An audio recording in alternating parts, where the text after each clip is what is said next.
The October morning at JFK International Airport pulsed with its usual frenetic energy. Maxwell Rochester, 42, strode through Terminal 4 with the precision of a Swiss watch, his $3,000 Italian suit and Mont Blanc briefcase marking him as Manhattan royalty. His phone buzzed incessantly. The Asian merger wouldn't wait, and the board meeting had been moved up. Dad. The words sliced through the airport's chaos like a knife, stopping Max mid-stride. Behind him, someone's suitcase clattered to the ground. For a moment he wondered if exhaustion was playing tricks on his mind. "Why did you abandon us?" Max turned slowly, his perfectly controlled world tilting on its axis. A little girl, no more than 8, stood before him in a navy blue dress with small embroidered flowers. Her light brown hair was tied in a messy braid, but it was her eyes that made his blood run cold. They were his own eyes staring back at him, filled with a decade of questions.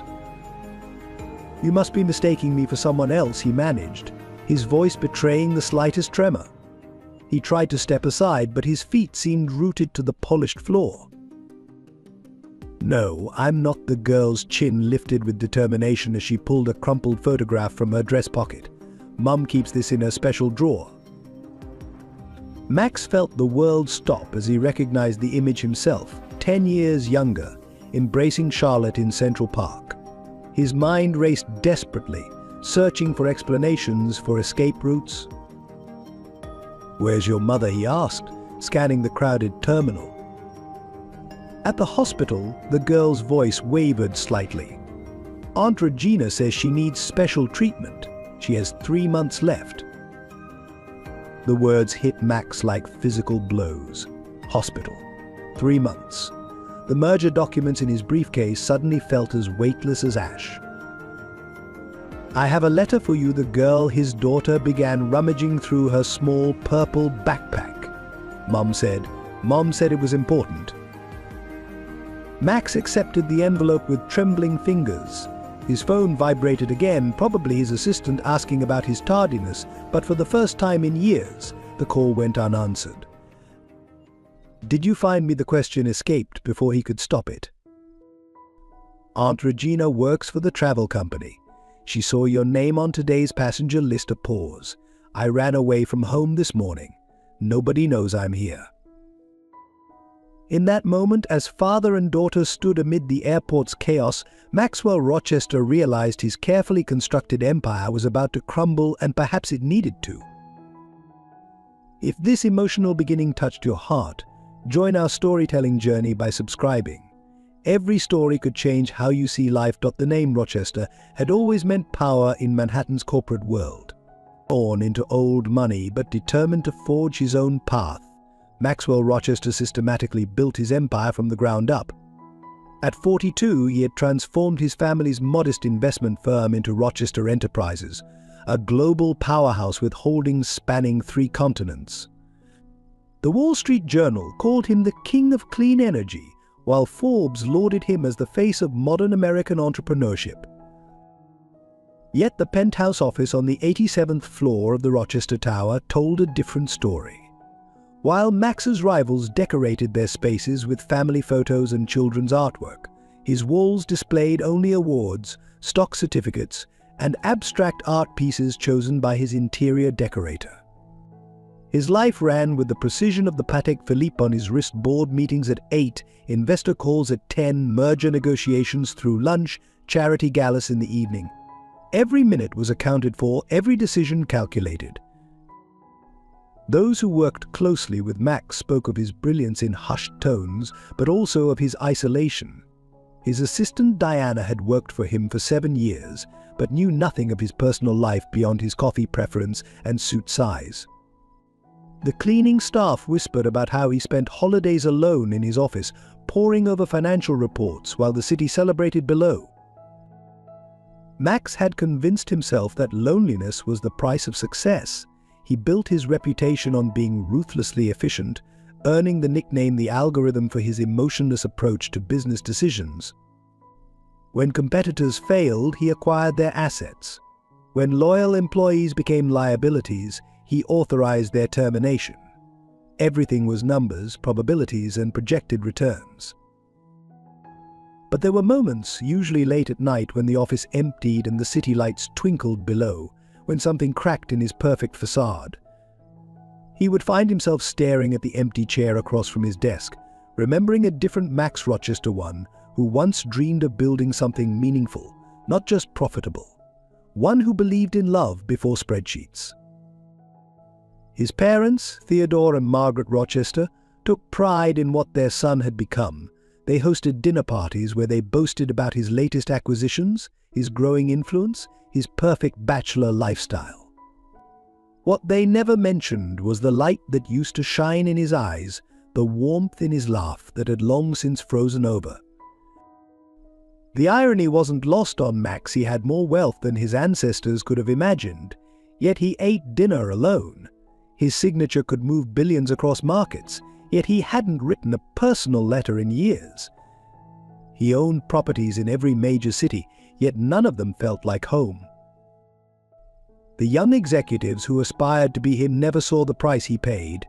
They didn't see him walking through his vast, empty penthouse at midnight, or the way his hand sometimes hesitated over old photo albums buried in his private safe. They didn't know about the engagement ring he still kept locked in his desk drawer, or the Central Park bench he deliberately avoided during his morning runs. Maxwell Rochester had built his empire on the belief that emotional detachment was strength. His corporate retreats taught rising executives to think like Rochester: objective, analytical, unopinionated. He had turned his name into a methodology, his loneliness into a leadership style. But success had a hollow echo in empty rooms. The financial press wrote about his bachelor lifestyle as if it were an achievement, not understanding that it was less a choice than a fortress he had built around himself. He filled his calendar with meetings to avoid filling it with memories, scheduled international calls during holidays to escape the silence of celebration-less days. He was, by every measurable metric, at the peak of his success. Rochester Enterprises was about to close its largest merger to date. His net worth had just crossed 11 figures. He had achieved everything he had programmed himself to want. Yet on nights like this, standing in his office overlooking the city he helped shape, Maxwell Rochester sometimes caught his reflection in the window and wondered if the man staring back at him was really living or just calculating his way through existence. The name Rochester had always meant power in Manhattan's corporate world. Born into old money but determined to forge his own path, Maxwell Rochester systematically built his empire from the ground up. At 42, he had transformed his family's modest investment firm into Rochester Enterprises, a global powerhouse with holdings spanning 3 continents. The Wall Street Journal called him the king of clean energy, while Forbes lauded him as the face of modern American entrepreneurship. Yet the penthouse office on the 87th floor of the Rochester Tower told a different story. While Max's rivals decorated their spaces with family photos and children's artwork, his walls displayed only awards, stock certificates, and abstract art pieces chosen by his interior decorator. His life ran with the precision of the Patek Philippe on his wrist. Board meetings at 8, investor calls at 10, merger negotiations through lunch, charity galas in the evening. Every minute was accounted for, every decision calculated. Those who worked closely with Max spoke of his brilliance in hushed tones, but also of his isolation. His assistant Diana had worked for him for 7 years but knew nothing of his personal life beyond his coffee preference and suit size. The cleaning staff whispered about how he spent holidays alone in his office, poring over financial reports while the city celebrated below. Max had convinced himself that loneliness was the price of success. He built his reputation on being ruthlessly efficient, earning the nickname the algorithm for his emotionless approach to business decisions. When competitors failed, he acquired their assets. When loyal employees became liabilities, he authorized their termination. Everything was numbers, probabilities, and projected returns. But there were moments, usually late at night, when the office emptied and the city lights twinkled below, when something cracked in his perfect facade. He would find himself staring at the empty chair across from his desk, remembering a different Max Rochester, one who once dreamed of building something meaningful, not just profitable, one who believed in love before spreadsheets. His parents, Theodore and Margaret Rochester, took pride in what their son had become. They hosted dinner parties where they boasted about his latest acquisitions, his growing influence, his perfect bachelor lifestyle. What they never mentioned was the light that used to shine in his eyes, the warmth in his laugh that had long since frozen over. The irony wasn't lost on Max. He had more wealth than his ancestors could have imagined, yet he ate dinner alone. His signature could move billions across markets, yet he hadn't written a personal letter in years. He owned properties in every major city, yet none of them felt like home. The young executives who aspired to be him never saw the price he paid. They didn't see him walking through his vast, empty penthouse at midnight, or the way his hands sometimes hesitated over old photo albums buried in his private safe. They didn't know about the engagement ring he still kept locked in his desk drawer, or the Central Park bench he deliberately avoided during his morning runs. Maxwell Rochester had built his empire on the belief that emotional detachment was strength. His corporate retreats taught rising executives to think like Rochester, objective, analytical, unopinionated. He had turned his name into a methodology, his loneliness into a leadership style. But success had a hollow echo in empty rooms. The financial press wrote about his bachelor lifestyle as if it were an achievement, not understanding that it was less a choice than a fortress he had built around himself. He filled his calendar with meetings to avoid filling it with memories, scheduled international calls during holidays to escape the silence of celebration-less days. He was, by every measurable metric, at the peak of his success. Rochester Enterprises was about to close its largest merger to date. His net worth had just crossed 11 figures. He had achieved everything he had programmed himself to want. Yet on nights like this, standing in his office overlooking the city he helped shape, Maxwell Rochester sometimes caught his reflection in the window and wondered if the man staring back at him was really living or just calculating his way through existence. In a modest apartment in Queens, Charlotte Bennett lived a life that stood in stark contrast to the gleaming towers of Manhattan. At 39, she carried herself with a quiet dignity that belied of her secrets. Her small classroom at PS 118, where she taught second grade, was filled with more warmth and life than all the corporate boardrooms of Fifth Avenue combined. Few knew that this dedicated teacher, who stayed late to help struggling students and organized food drives for needy families, once walked in different circles. 10 years ago, she had been Charlotte Williams, an art history graduate student at Columbia, whose chance encounter with a young investment banker in Central Park had sparked a romance worthy of a New York fairy tale. The photographs were tucked away in a special drawer. Charlotte and Max at gallery openings, charity events, weekend trips to the Hamptons. She kept them not out of sentimentality, but for Lily, who deserved to know that her father had once been capable of love.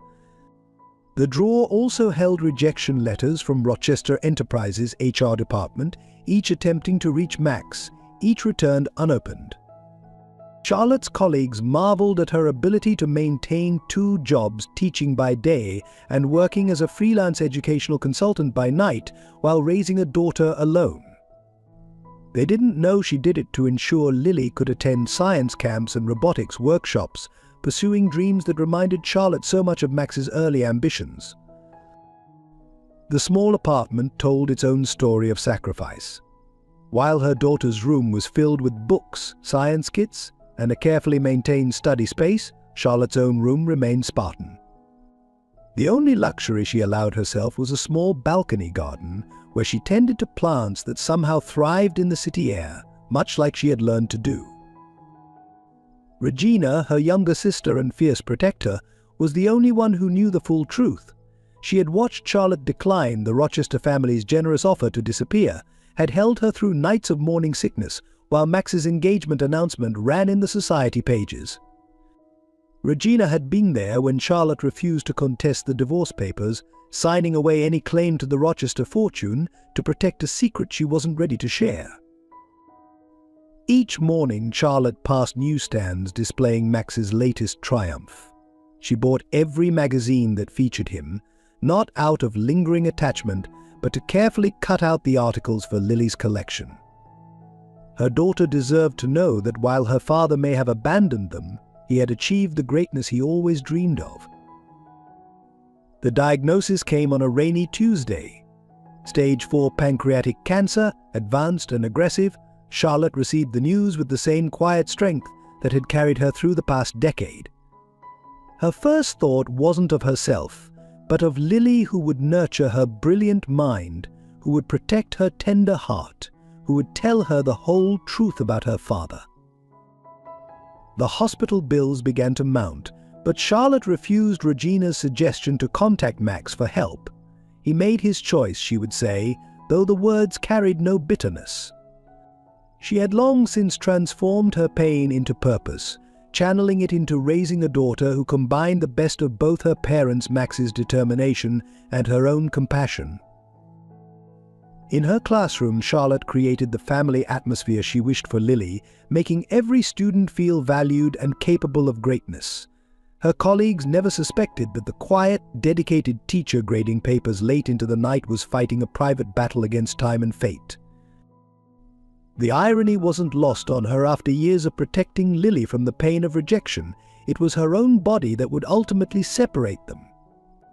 Yet even now, facing her mortality, Charlotte's thoughts were not of the life she could have had in Max's world of wealth and privilege, but of the precious months remaining to prepare Lily for a future without her.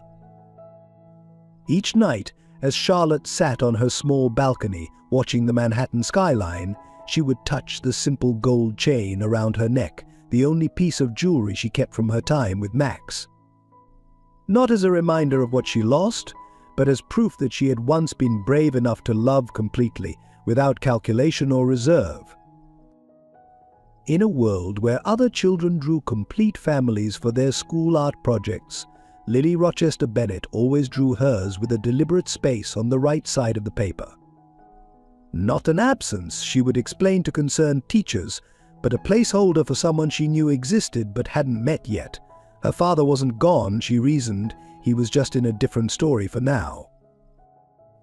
At 8 years old, Lily had constructed an entire universe around the father she knew only through magazine clippings and one treasured photograph. Her bedroom walls told the story of this careful curation. Newspaper articles about Rochester Enterprises' renewable energy projects shared space with her own science fair certificates. She had inherited her father's analytical mind and her mother's gentle heart, a combination that made her both brilliant and beautifully empathetic. Every night Charlotte would read to her daughter, and Lily never failed to notice how her mother's voice softened when they reached parts about fathers in stories. She collected these moments like precious data points, building a composite picture of the man who had helped give her life. While other girls her age played with dolls, Lily studied business magazines, teaching herself words like acquisition and merger so she could understand her father's world.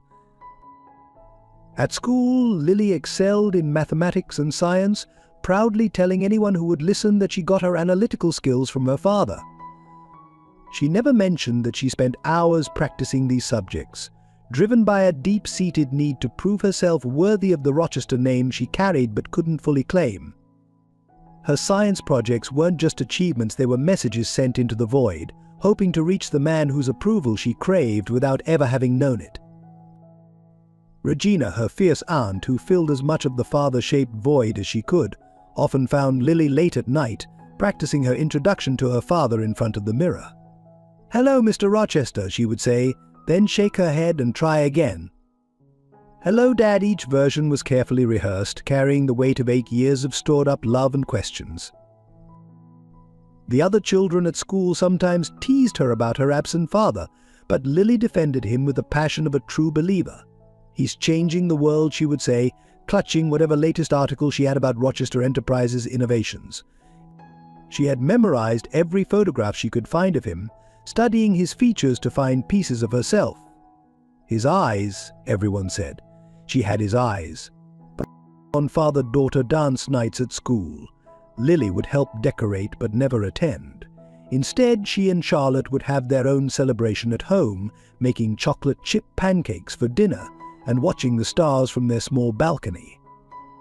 Yet even in these precious moments with her mother, Lily's mind would drift to the glittering towers of Manhattan, wondering if her father ever looked down at the same stars and felt that something was missing from his life too.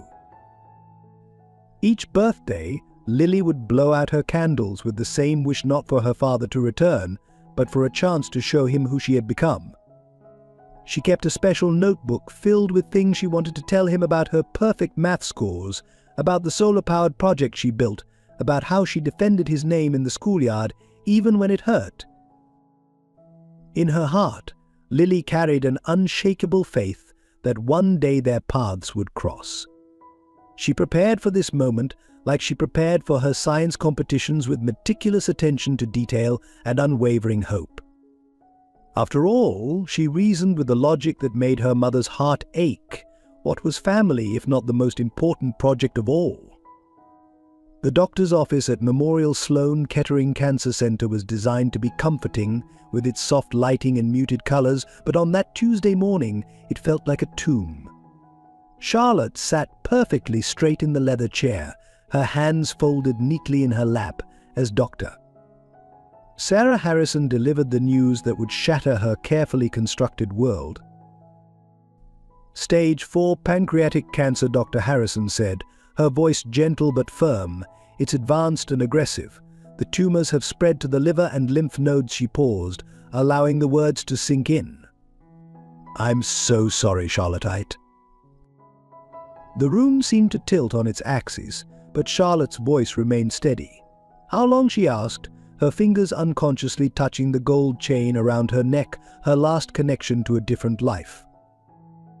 Without treatment, 3 months. With aggressive chemotherapy, we might extend that to 6, possibly a year.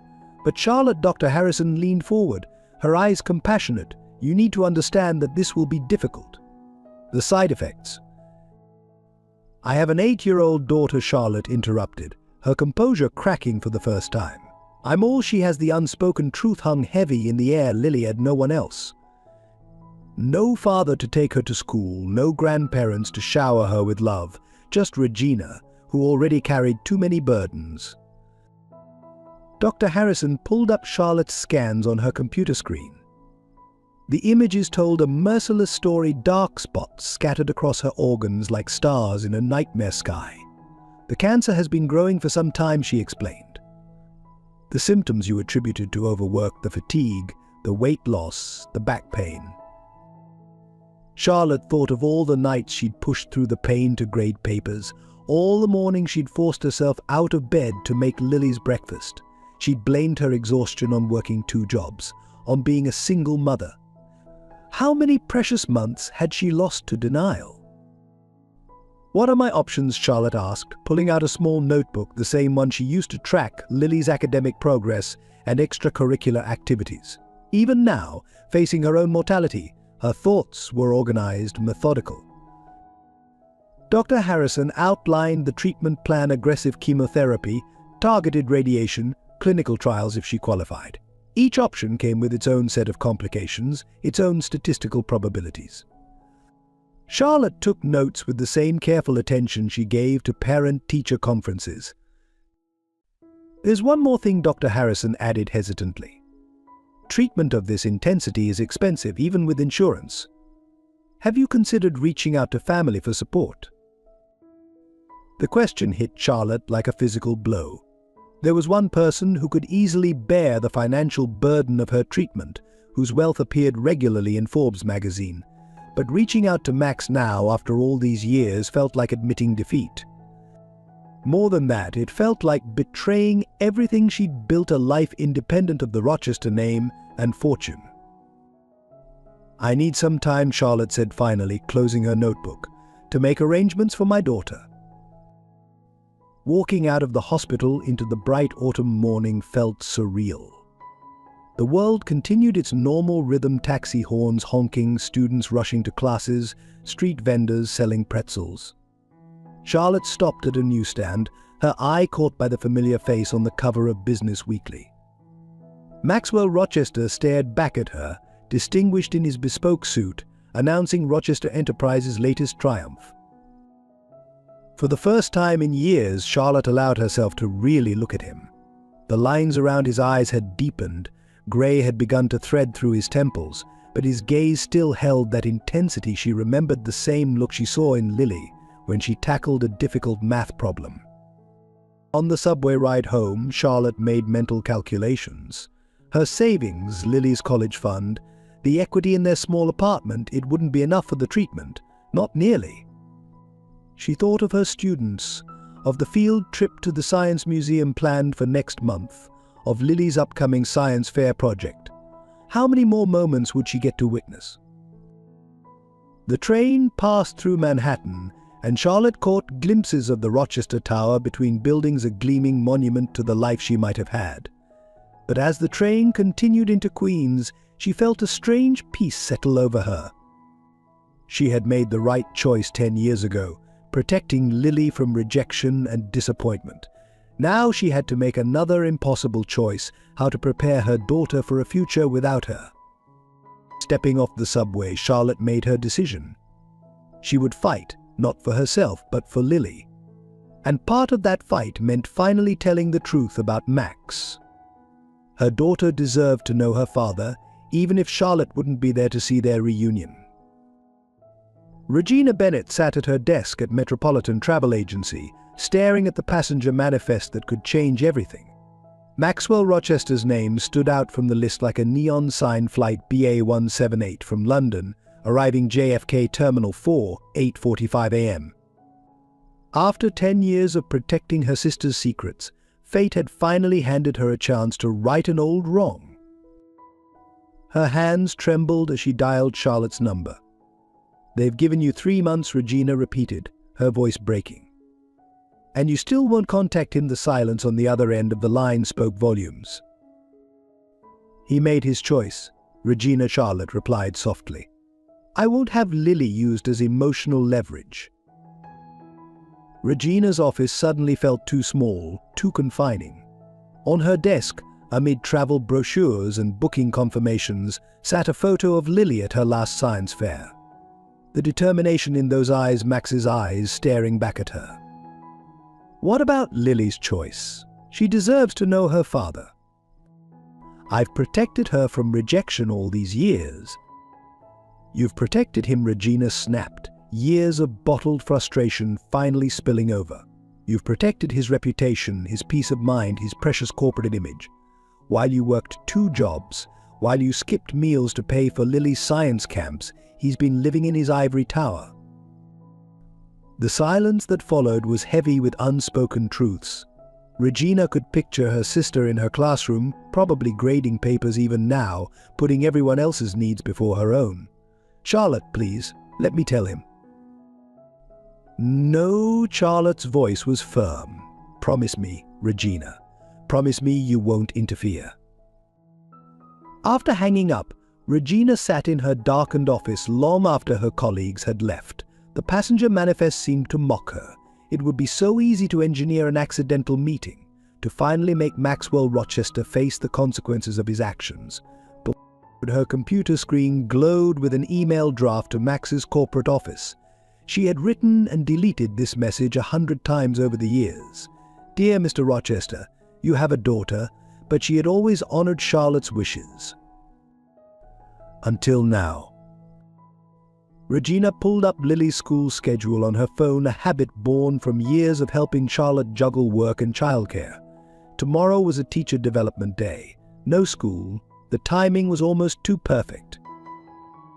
She thought about all the nights she had held Charlotte through chemotherapy-induced sickness, about Lily's careful collection of newspaper clippings about her father, about the way her niece practiced introducing herself to him in front of the mirror when she thought no one was listening. The plan formed in her mind with frightening clarity. She wouldn't tell Max directly, that would be breaking her promise to Charlotte. but if Lily happened to learn about her father's travel schedule. If she happened to be at the right terminal at the right time. Regina's fingers flew across her keyboard, accessing Max's full itinerary. Terminal 4, Gate 7. She memorized the details, knowing they would casually slip into tomorrow's conversation with Lily. "God forgive me," she whispered to the empty office. She knew Charlotte would be angry, might never forgive her, but as she thought about her sister's declining health, about the precious little time left, she realized some promises were meant to be broken. She pulled out her phone again, this time opening the folder of evidence she'd collected over the years. Emails from Rochester Enterprises returning Charlotte's attempts to contact Max. Medical bills piling up. Photos of Lily at father-daughter events, standing alone while other girls danced with their dads. Tomorrow, she would casually mention to Lily that she had seen something interesting at work. She would leave her terminal logged in during lunch, the passenger manifest clearly visible. She knew her brilliant niece would connect the dots. Regina touched the framed photo on her desk. Charlotte, Lily, and herself at the beach last summer. They looked happy, but she could see the shadows under her sister's eyes, the weight loss that they'd attributed to overwork. How many signs of the cancer had they missed while protecting Max's perfect world? 3 months, she whispered to the empty office. 3 months to heal a decade of absence. 3 months to give Lily the father she deserved. 3 months to make Maxwell Rochester face the life he had walked away from. As she finally gathered her things to leave, Regina felt the weight of her decision. Tomorrow she would set in motion events that could either heal her family or shatter it completely. But looking at her sister's latest medical report, she knew she had no choice. Sometimes love meant making the hardest decisions, even if it meant betraying trust to protect what mattered most. Lily Rochester Bennett stood before her bedroom mirror at 5 a.m., rehearsing a lifetime of unspoken words. Her school uniform had been replaced by her best-dressed navy blue with embroidered flowers that her mother had bought for special occasions. Her hands trembled slightly as she attempted to braid her hair the way her mother did it. "Hello, Dad," she whispered to her reflection, then shook her head. "Too casual, Mr. Rochester, too formal. How does one address a father who exists only in magazine clippings and midnight dreams?" The evidence of her careful planning lay spread across her bed, the crumpled photograph from her mother's special drawer, the letter her mom had written years ago, just in case, a small purple backpack containing her science fair medals. Each item carefully chosen to prove she was worthy of the Rochester name. Yesterday's discovery of her father's travel schedule in Aunt Regina's office couldn't have been coincidence. She had memorized every detail: flight BA178, Terminal 4, 8:45 a.m. The universe was finally answering 8 years of birthday wishes. Lily moved silently through the pre-dawn apartment, her heart pounding with each creak of the floorboards. Her mother's gentle breathing came from the bedroom. The medication made her sleep deeper now, a small mercy on this morning of betrayal. On the kitchen table, Lily left a note: "Gone to show Dad who I've become. Don't worry, love, Lily." The early morning subway was sparsely populated, a few sleepy workers, a handful of students. Lily clutched her backpack tighter, feeling the weight of the photograph and letter inside. An elderly woman smiled at her, probably assuming she was heading to school. If only she knew this was the most important journey of Lily's young life. JFK Terminal 4 buzzed with early morning activity. Lily's hands grew clammy as she navigated the crowds, her eyes darting between faces, searching for the one she knew better than her own. 8 years of studying every photograph, every video clip, had prepared her for this moment. Time seemed to slow as she waited near Gate 7. Her mind raced through scenarios she had rehearsed countless times. Would he recognize something of himself in her?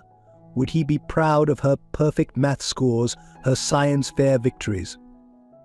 Or would he see her as an inconvenience, a threat to his perfect world? Then suddenly there he was. Maxwell Rochester in the flesh, striding through the terminal like he owned it, taller than she'd imagined, his presence commanding attention even in the crowded space.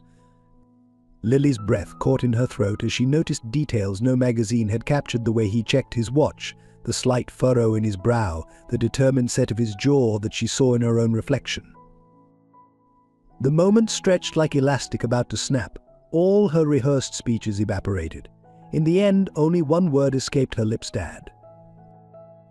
The look on his face, confusion, recognition, shock, would be forever etched in her memory.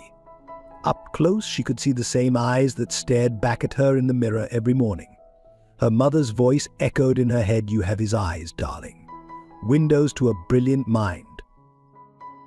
"Why did you abandon us?" the question burst forth before she could stop it, carrying the weight of 8 years of wondering, of empty chairs at school events, of practicing father-daughter dances alone in her room. His attempted deflection, "You must be mistaking me for someone else," cut deeper than she'd expected. But Lily had inherited more than just his eyes. She had his determination, his refusal to back down. The photograph trembled in her hands as she pulled it out, her evidence, her proof of belonging. She watched his face as recognition dawned, as his perfectly ordered world began to crumble. When she mentioned her mother's illness, she saw something crack in his corporate armor. 3 months. The words hung between them like a ticking clock. Would it be enough time to make up for 10 years of absence? The letter felt heavy in her hands as she passed it to him, her mother's words, preserved for this moment. Lily watched his fingers tremble as he took it, noticed the way his other hand instinctively reached for his phone before stopping. Standing there in the busy terminal, Lily felt both older and younger than her 8 years. She had orchestrated this meeting, crossed the city alone, faced her greatest fear and hope combined. Yet seeing her father in the flesh made her feel achingly small, desperately wanting to be held by the arms that had never cradled her. "Nobody knows I'm here," she admitted, her voice small but steady. "Because that's what Rochesters did.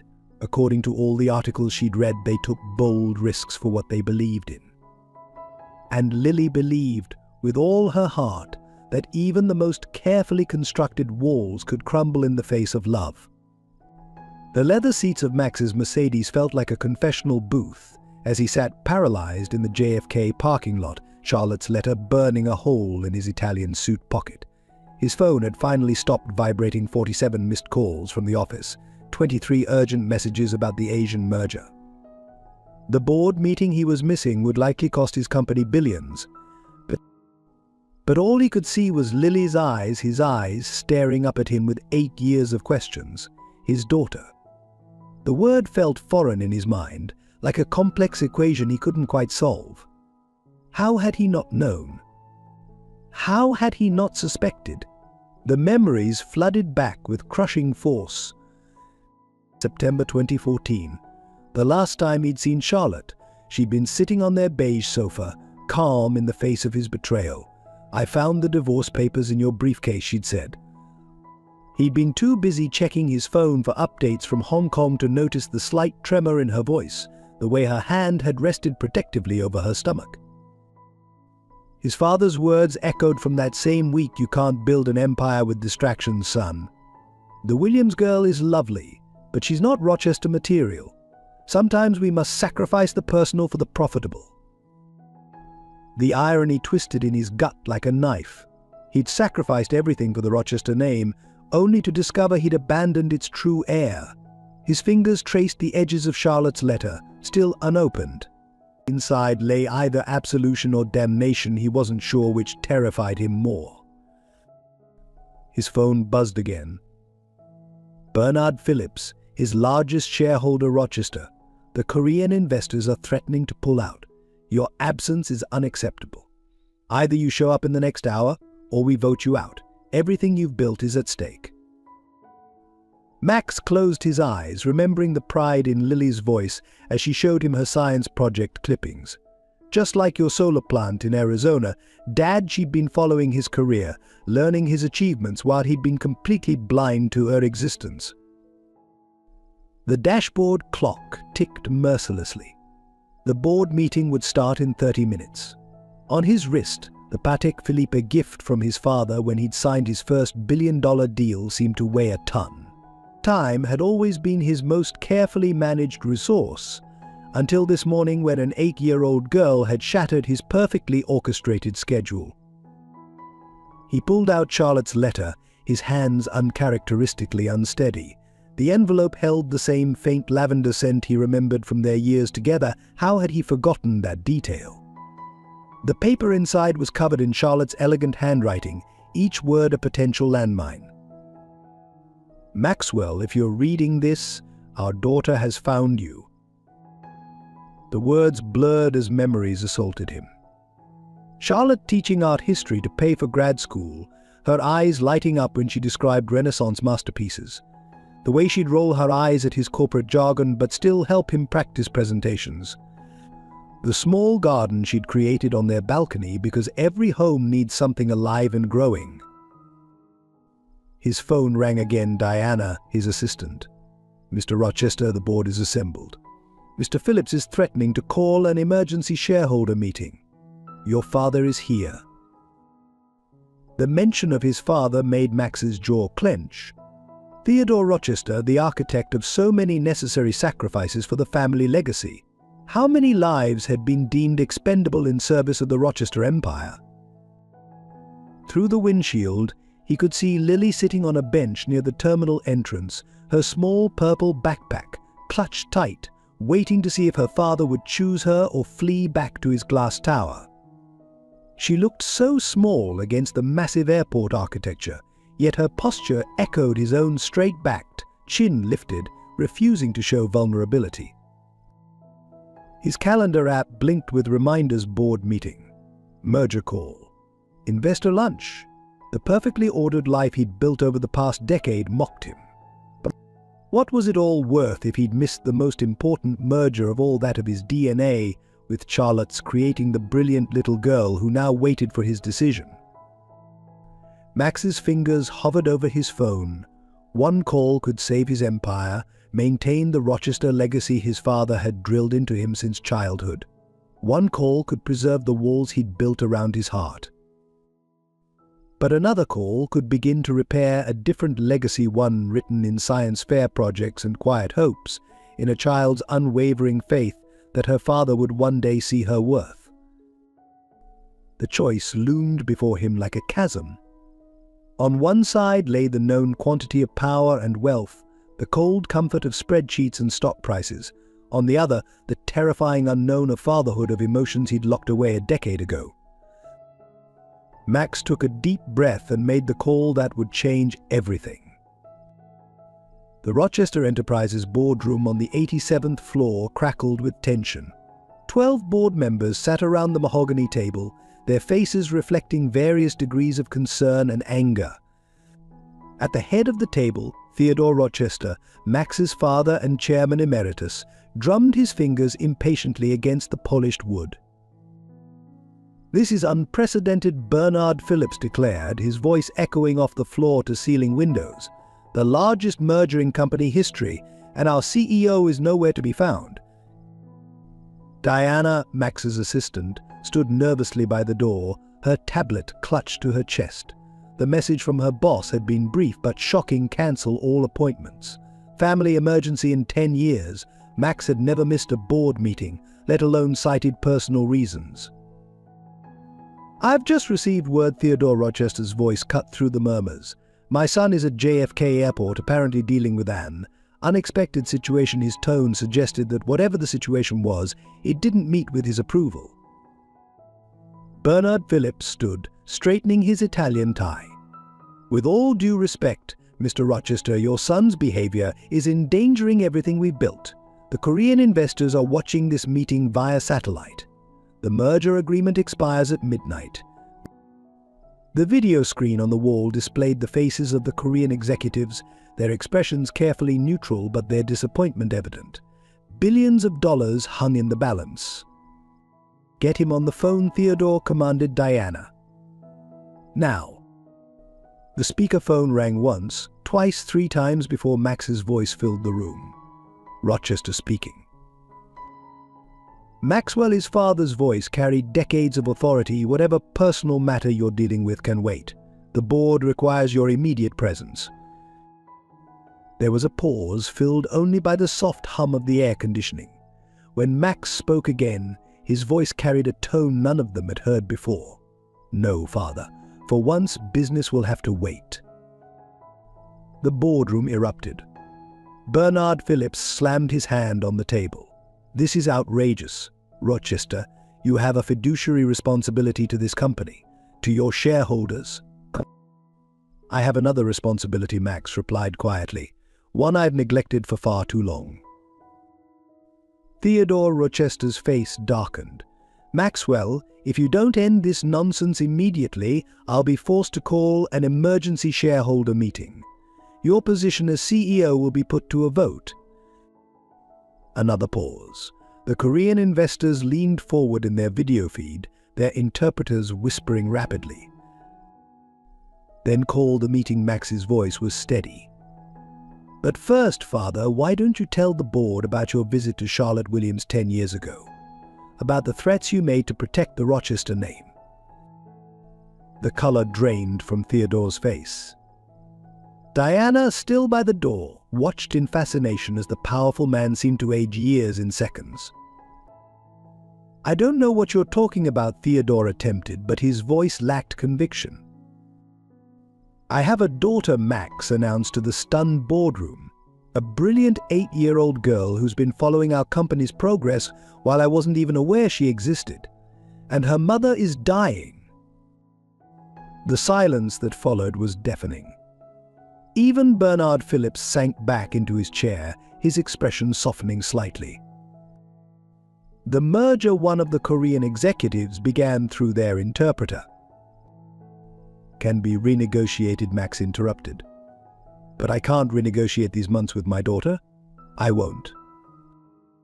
Theodore Rochester stood, his hands shaking with rage. "You would throw away everything we built? Everything I sacrificed to give you?" Sacrifice? Max's laugh was bitter. "What exactly did you sacrifice, father? Your humanity. Your ability to love anything beyond stock prices." Diana watched as the board members exchanged glances. The dynamic in the room was shifting. Several of them were parents themselves, she realized. "I move for an immediate vote," Bernard Phillips declared, but his voice had lost its edge. "All in favor of removing Maxwell Rochester as CEO." The hands began to rise 3, 4, 5, then stopped. Less than half. The Korean investors on the screen were speaking rapidly among themselves. "Our partners in Seoul find Mr. Rochester's commitment to family admirable," the interpreter announced. "They are willing to extend the merger deadline by 30 days. Theodore Rochester stared at the video screen in disbelief. His carefully constructed plan was unraveling. "The board will recess for 1 hour," Bernard Phillips announced, gathering his papers. "Mr. Rochester, take care of your family matters. We'll restructure the merger around your new priorities." As the board members filed out, many nodding respectfully toward the speakerphone, Theodore remained standing at the head of the table, alone with the ghost of his own choices. "Maxwell," he spoke into the empty room, but the line had already gone dead. In the hallway, Diana allowed herself a small smile. For the first time in 10 years, she felt like she was working for a human being, not an algorithm. The drive from JFK to Memorial Sloan Kettering was filled with an awkward silence that neither father nor daughter knew how to break. Lily sat in the back of Max's Mercedes, her small purple backpack clutched tightly in her lap, stealing glances at her father through the rearview mirror. Max kept adjusting his tie, a nervous habit he thought he'd conquered years ago. "Is this your first time in a Mercedes?" Max finally asked, immediately regretting the question. Of course it was. Charlotte had been taking the subway, working 2 jobs while he'd been collecting luxury cars. "No," Lily replied, surprising him. "There's one in my science textbook." In the chapter about aerodynamics, she paused, then added, "But it's my first time riding in one." Max caught her eyes in the mirror, his own eyes looking back at him, and saw the same analytical mind at work, cataloging details, making connections. "You like science?" he asked, though he already knew the answer from her earlier mention of the science fair. "I love it." Lily's face lit up, her reserve cracking slightly. "Especially renewable energy, like your projects. I read about the solar farm in Arizona. Did you really use AI to calculate the optimal angle for the panels?" The genuine interest in her voice made something tight in Max's chest begin to loosen. "I did. Would you like to hear about how it works?" For the next 20 minutes, father and daughter discussed solar panel efficiency with the kind of enthusiasm Max usually reserved for board meetings. Lily asked questions that showed not only understanding but genuine insight, making connections that impressed even him. "Mum helps me follow all your projects," Lily explained, then fell silent, remembering why they were heading to the hospital. Max gripped the steering wheel tighter. "Your mother, she always was the smartest person in any room. She just never needed everyone to know it." "She still is." Lily's voice was fierce with loyalty. "She teaches me everything." Well, almost everything. The unspoken words hung between them. There were some things only a father could teach. They pulled into the hospital parking lot, and Max noticed how Lily's shoulders tensed. Without thinking, he reached back and touched her hand. "We'll go in together, okay?" Lily nodded, then pulled something from her backpack. "I brought this to show you," she said, holding out a worn notebook. "It's all my science projects. Mom says documentation is important in research." Max took the notebook, opening it carefully. Inside, in meticulous handwriting, were detailed notes and diagrams, solar power experiments, wind energy calculations, even a small hydroelectric generator design. But what caught his eye were the newspaper clippings carefully taped alongside each project, articles about Rochester Enterprises' similar initiatives. "You've been following in my footsteps," he said softly, his vision blurring slightly. "I wanted to make you proud," Lily whispered, "even if you didn't know I was doing it." The simple honesty of her words struck Max like a physical blow. He had spent years measuring pride in profit margins and market shares, while his daughter had been quietly building a bridge to him through science and determination. "I'm already proud," he said, turning to face her fully. "More proud than I have any right to be, given that I had nothing to do with the amazing person you've become." "You did, though," Lily insisted. "Mum always told me I got my analytical mind from you. She never said anything bad about you, even when people thought she should." Max had to turn away, overwhelmed by the generosity of Charlotte's spirit. Even in his absence, she had given their daughter the gift of believing in him. "Dad," Lily's voice was small now, uncertain. Will you help me with my next science project? It's about sustainable energy in urban environments, like what you're doing in Singapore." The word "dad" still felt new, both terrifying and wonderful. Max looked at his watch, not to check the time, but to remind himself of how he had previously measured the value of every moment. The merger, the board meeting, his father's manipulation, none of it seemed to matter now.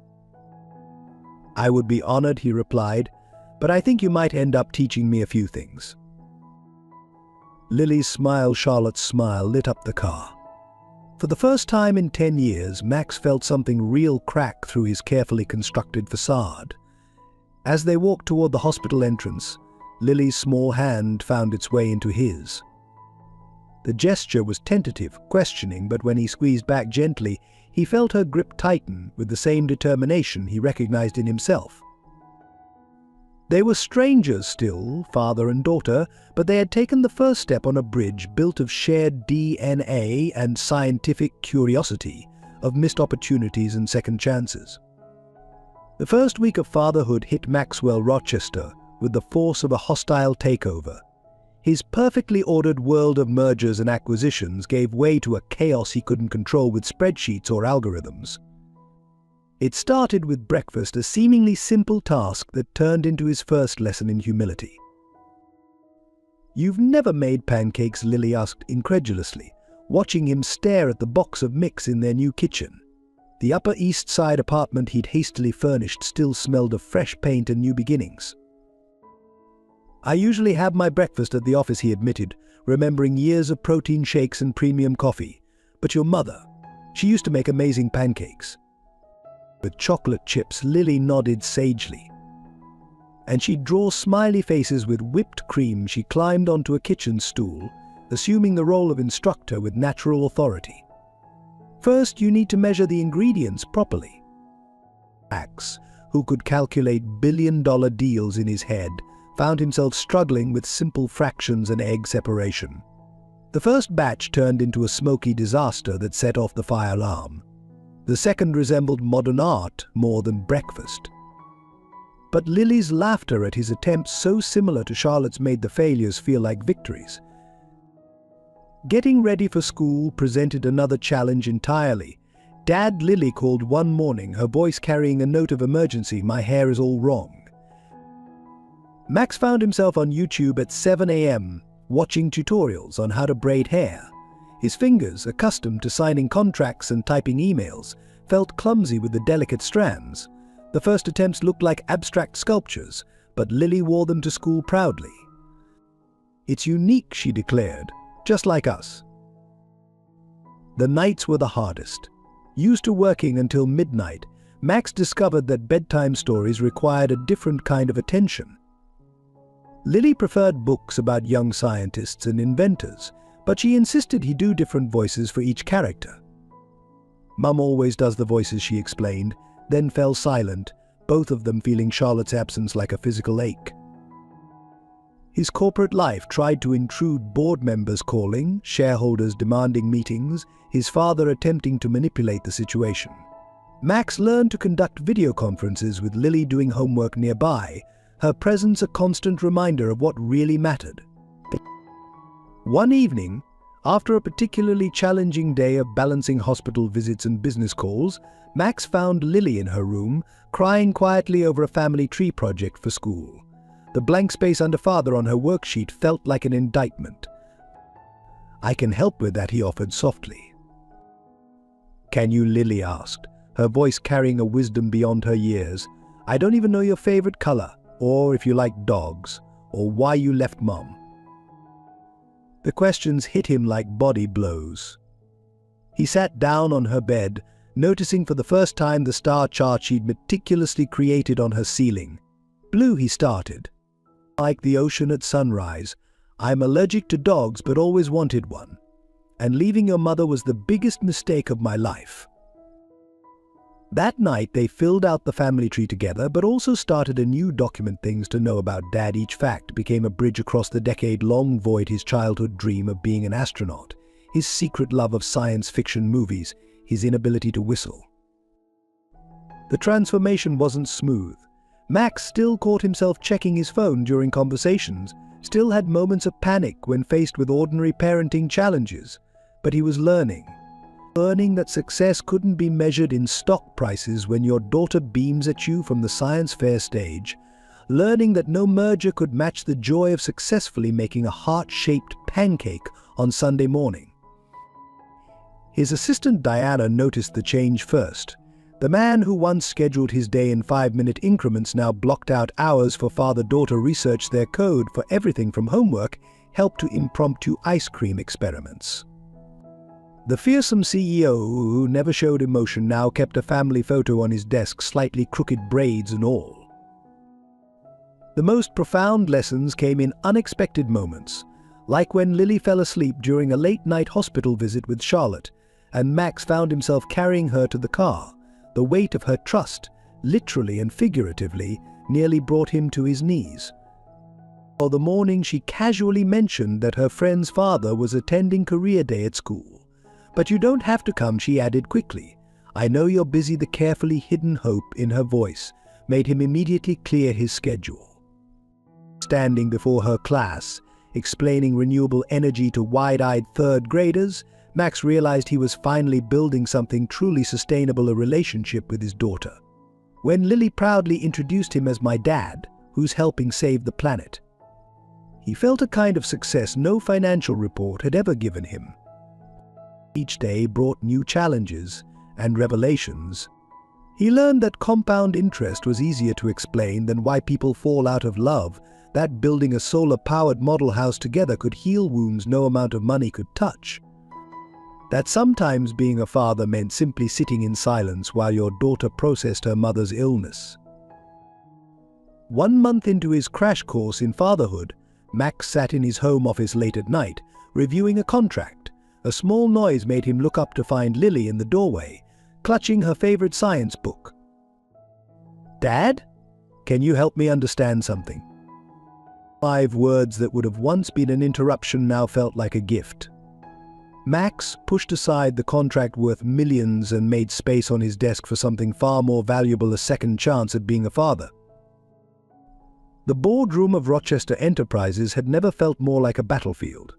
Max sat at the head of the table, his tie slightly askew from rushing back from Lily's science fair presentation, facing down 12 angry board members and a video screen full of concerned shareholders.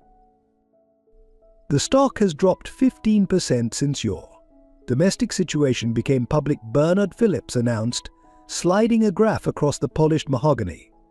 "Our investors are concerned about your commitment to the company." Max glanced at his phone. A text from Lily lit up the screen. "Got an A on my renewable energy project. Can we celebrate with ice cream?" A smile tugged at his lips, even as the board members continued their assault. "This is precisely what we're talking about." Theodore Rochester's voice cut through the room. "You're smiling at your phone while our Asian partners are threatening to pull out of the merger." Max looked up at his father, seeing him clearly for the first time. The man who had taught him that emotions were weakness, that family was secondary to success, now seemed smaller somehow. "You're right," Max said, standing up. "Let's talk about commitment." He pulled up a PowerPoint presentation that wasn't on the agenda. The first slide showed Lily's science fair project, a sophisticated solar energy system that had won first place. "This is what real innovation looks like," he declared. "While we've been chasing profit margins, my 8-year-old daughter has designed a more efficient solar panel array than our R&D department." The board members shifted uncomfortably as Max flipped through slides showing Lily's designs alongside Rochester Enterprises' current projects. The parallels were undeniable. "Mr. Rochester," Bernard interjected, "while your daughter's accomplishments are charming, we're here to discuss the company's future." "Exactly," Max agreed, his voice firm. "The future isn't just about quarterly reports. It's about legacy. Real legacy, not the kind we've been chasing." Theodore Rochester stood up, his face flushed with anger. "You're letting sentiment cloud your judgment. This company," Max interrupted, "was founded with the mission to create sustainable solutions for future generations. Somewhere along the way, we forgot about the future generations part." His phone buzzed again, a message from the hospital. Charlotte's condition had worsened overnight. Max felt his world tilt, but kept his voice steady. "I'm proposing a restructuring. Not just of our corporate hierarchy, but of our priorities." The presentation shifted to a new business model, one that integrated family-friendly policies, environmental responsibility, and long-term sustainability over short-term profits. "We've been measuring success by the wrong metrics," Max explained. "Our true value isn't in our stock price, but in what we leave behind." Bernard Phillips leaned forward, his expression thoughtful. "The Korean investors have children too," Max finished, "and grandchildren. They understand what's at stake better than we do." As if on cue, the video screen lit up with a call from Seoul. The Korean investors had been monitoring the meeting. Their CEO, Mr. Kim, appeared on screen with his teenage daughter beside him. "Mr. Rochester," Mr. Kim spoke through his interpreter, "my daughter has been following your company's environmental initiatives. She showed me your daughter's science fair project online. Very impressive." Max felt a surge of pride, followed by a stab of regret for all the years he'd missed. "Thank you, but I can't take any credit. That's all her mother's influence." "Perhaps," Mr. Kim smiled, "but she has your vision. We would be interested in funding a youth environmental research division led by the next generation. The boardroom erupted in murmurs. Theodore Rochester sank into his chair, his carefully constructed world crumbling around him. "One condition," Mr. Kim continued. "Family comes first. We invest in people, not just profits." Max's phone buzzed again. The hospital was insistent. Charlotte's doctors needed to speak with him urgently. He looked at the room full of powerful executives, all waiting for his response to a billion-dollar opportunity. "Gentlemen," he said, gathering his papers, "my daughter's mother is in the hospital. She has stage 4 cancer. Whatever decisions we make about the company's future will have to wait." Max's father's voice held a warning, "Don't throw away everything we built." Max paused at the door, looking back at the man who had shaped his worldview for so long. "I'm not throwing anything away, Father. I'm building something better. Something that matters." He left the boardroom in stunned silence, already dialing the hospital as he rushed to his car. Bernard Phillips watched him go, then turned to the other board members, all in favor of approving the restructuring and the Korean partnership. Hands raised one by one, even Theodore's, though he shook slightly. On the video screen, Mr. Kim nodded approvingly. "That's what real leadership looks like," he said through his interpreter. "A man who knows what matters." In his car, racing through Manhattan traffic, Max juggled calls from his assistant about the Korean deal and messages from Lily about her project. The hospital loomed ahead, its shadow falling across his windshield like a reminder of time's precious nature. His phone rang again. Bernard Phillips. The board approved everything Bernard announced. "And Max, go be with your family. The company will still be here." Max ended the call, pulling into the hospital parking lot. Through the windows, he could see Lily waiting with Regina in the lobby, still wearing her science fair ribbon. His daughter had just helped save his company. While dealing with her mother's illness, she was stronger than he'd ever been. As he walked toward the hospital entrance, Max realized that true crisis management had nothing to do with stock prices or merger agreements. The real crisis had been his own blindness to what mattered most. His father had taught him to build empires, but his daughter was teaching him to build something far more valuable, a legacy of love and purpose. His phone buzzed one final time, a message from Diana. "Korean contract ready to sign, but it can wait. Family first." Max smiled, switched off his phone, and went to face whatever news the hospital held, knowing that finally, after all these years, his priorities were in the right order. Memorial Sloan Kettering's oncology ward had become a second home over the past weeks. Charlotte's room 412 was no longer just a number, but a battlefield where hope and despair waged daily war. The machines tracking her vital signs provided a constant electronic heartbeat to their vigil. "The cancer is spreading more aggressively than we anticipated," Dr. Harrison explained, her voice gentle but clinical. "The tumors aren't responding to the current treatment protocol as we'd hoped." Max stood by the window, watching Lily in the hospital garden below. She was carefully tending to the small potted plant she'd brought for her mother, a miniature version of the balcony garden Charlotte had once loved. Even from 4 floors up, he could see the determined set of her shoulders, so like her mother's. How long, Max asked, the businessman in him still seeking concrete data points, even as his heart rebelled against the question. "Weeks, maybe days," Dr. Harrison replied. "We can make her comfortable, but—" No, Charlotte's voice, weak but resolute, interrupted from the bed. "No more comfort measures. I need to stay lucid for Lily." Max turned to look at the woman he'd once loved, still loved in ways he was only beginning to understand. The cancer had carved away at her physically, but her eyes remained as clear and determined as ever. The same eyes that had once challenged his corporate worldview now challenged death itself.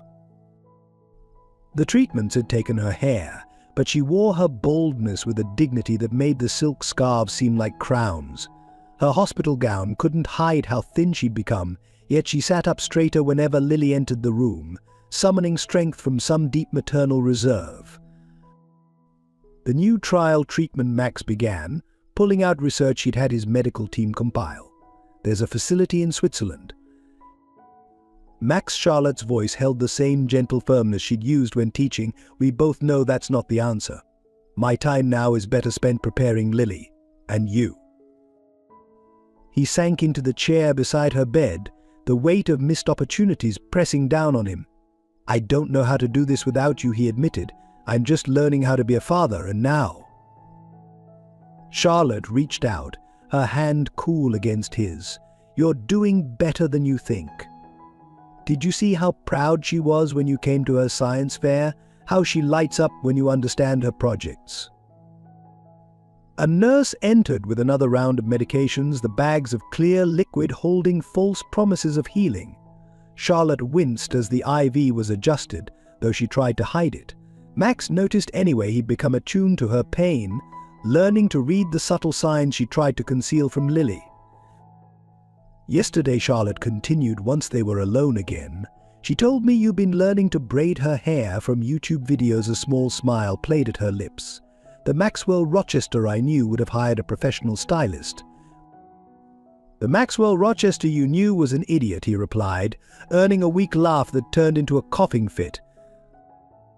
As he helped her sip water, Max noticed new details that tore at his heart, the way her wedding ring now hung loose on her finger, how her collarbones cast shadows beneath her skin, the effort each breath required. Lily's voice floated up from the garden, explaining photosynthesis to another patient's child. Charlotte's eyes filled with tears as she listened. Promise me something, she whispered. Anything. Don't let my death become her defining story. Help her keep creating her own.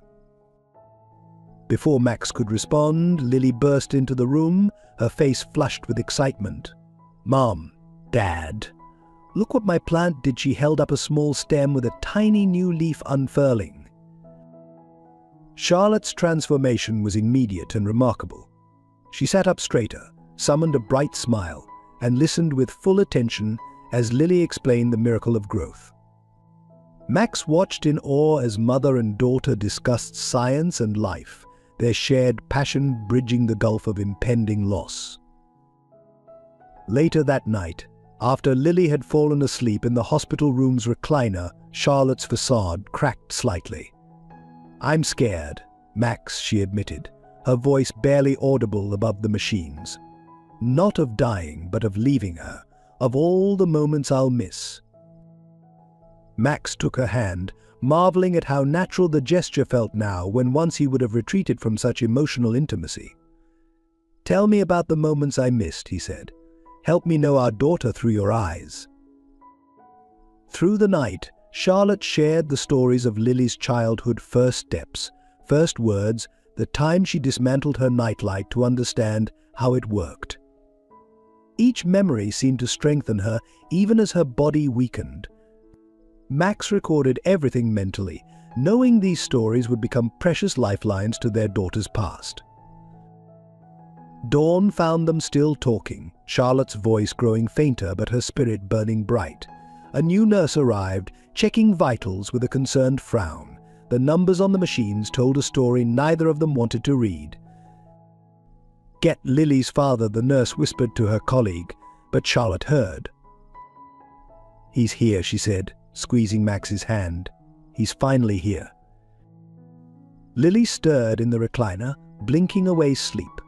The morning sun caught her face at an angle that highlighted how much she looked like Charlotte at that age, the same determined chin, the same grace under pressure. Good morning, my loves, Charlotte called, her voice stronger than it had been all night. For a moment they were simply a family greeting the day together, the machines and illness a distant nightmare. But Max saw the shadow in Charlotte's eyes, the way her hand trembled as she reached for Lily. The cancer was winning its war, cell by cell, moment by moment. Yet here she was, still teaching them both how to face life's hardest truths with courage and love. Dr. Harrison would arrive soon with the morning rounds and more difficult decisions to face. But for now, in the quiet of dawn, three people who had been strangers just weeks ago held onto each other, learning too late but still in time what it meant to be a family. Outside, Lily's plant reached for the rising sun, its new leaf unfurling with the same quiet determination that characterized both mother and daughter. Life, Max realized, would always find a way to grow, even in the shadow of loss. The discovery came like most devastating truths buried in a folder, hidden in plain sight. Max was clearing out his father's office after another heated board meeting when he found it a manila envelope marked Williams Situation, 2014. His hands trembled as he opened it, already knowing but not wanting to believe. Inside were surveillance photos of Charlotte from 10 years ago. Charlotte entering her graduate school. Charlotte at her part-time teaching job. Charlotte at a doctor's appointment dated just weeks after he'd left. The timestamps mocked him, proving his father had known about her pregnancy even before she did. But it was the contract that made his blood run cold. A formal agreement, drawn up by Rochester Enterprises lawyers, offering Charlotte $5 million to disappear and never contact Max again. Her signature was notably absent, but his father's annotations in red ink told the story subject refuses payment, threatens to tell Max about baby. Initiate Plan B. Max sank into his father's leather chair, the weight of a decade's manipulation crushing his chest. The next document was a memo from the HR department, confirming that all of Charlotte's attempts to contact him had been intercepted and destroyed. Dozens of letters, calls, even a visit to his office, all erased, as if they never existed. "I see you found it." Theodore Rochester's voice came from the doorway. His father stood there, immaculate in his bespoke suit, looking more like a stranger than ever before. "How could you?" Max's voice was barely a whisper, but it carried the force of 10 years of lost time. "I did what was necessary." Theodore stepped into the office, closing the door. "You were about to throw away everything for a girl who couldn't even afford her own graduate school tuition." The Rochester name. "Her name is Charlotte." Max exploded, papers scattering as he stood. "And my daughter's name is Lily. They're not a situation to be handled. They're my family." "Family?" Theodore scoffed. "Family is legacy, Maxwell. Family is building something that lasts. That girl would have dragged you into her small, ordinary life. Look at what you've achieved without her holding you back." "Achieved?" Max gestured to the cold office, the empty walls. "I achieved exactly what you wanted. I became a machine. Efficient, profitable, dead inside." He picked up a surveillance photo of Charlotte at her teaching job, her hand resting protectively over her stomach. She was pregnant in this picture. "You knew I had a child and you kept it from me." "I protected you," Theodore insisted. The company was at a crucial stage, the Asian expansion. "Stop!" Max's voice thundered through the office. "No more about the company. Tell me why. Why did you do this to your own son?" Theodore's facade cracked slightly. "Because I saw myself in you. The same weakness I had at your age." He moved to his desk, pulling out an old photograph Max had never seen before. Her name was Sarah. She was a waitress. My father gave her $50,000 to leave town. The revelation hit Max like a physical blow. "You have another child." Theodore's voice was hollow. "She died in a car accident 20 years ago. I never met her. But I read about her in the papers. She was a teacher, like your Charlotte." The parallel was sickening. "So you did to me what was done to you. That's your excuse." "I made you stronger," Theodore insisted. "Look at what you've built." No. Max picked up Lily's latest science fair photo from his wallet. "Look at what I almost lost. My daughter is worth more than every dollar in this building." He gathered the evidence into the envelope, his movements deliberate. "You know what the difference is between you and me, father? I'm not going to let history repeat itself." "Maxwell," Theodore's voice held a note of desperation. "Think about what you're doing. If this gets out." It will Max cut him off. Every detail. How the great Theodore Rochester manipulated his son, hid his grandchild, tried to buy off an innocent woman. Unless what Theodore's eyes narrowed. Unless you make it right.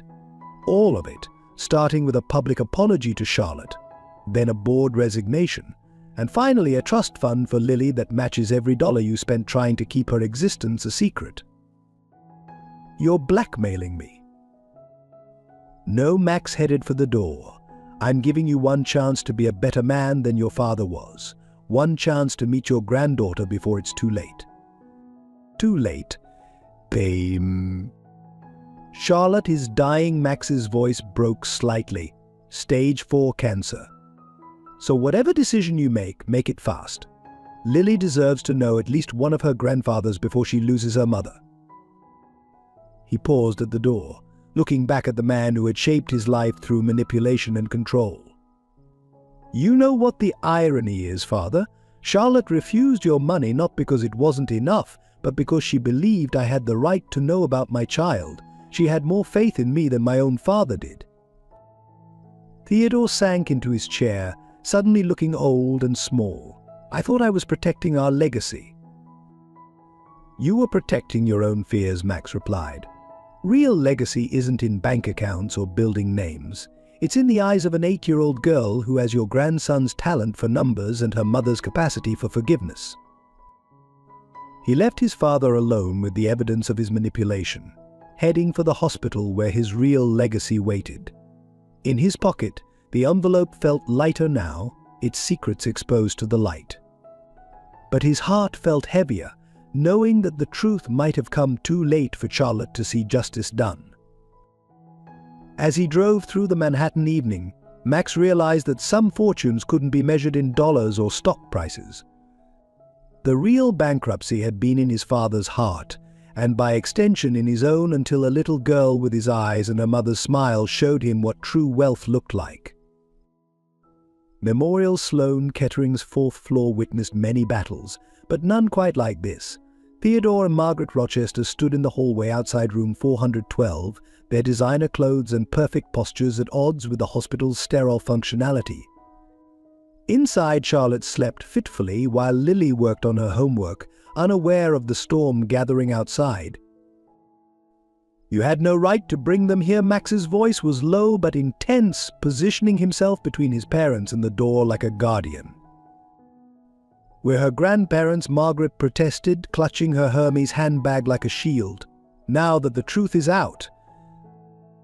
The truth. Regina emerged from the elevator, her hospital ID badge swinging.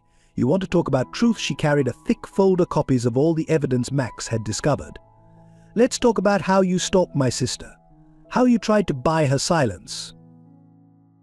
Theodore straightened his tie, a nervous gesture Max recognized from his own repertoire. We did what was necessary to protect.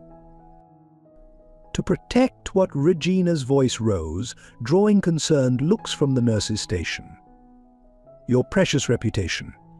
While my sister worked 2 jobs to give your granddaughter the education you could have easily provided.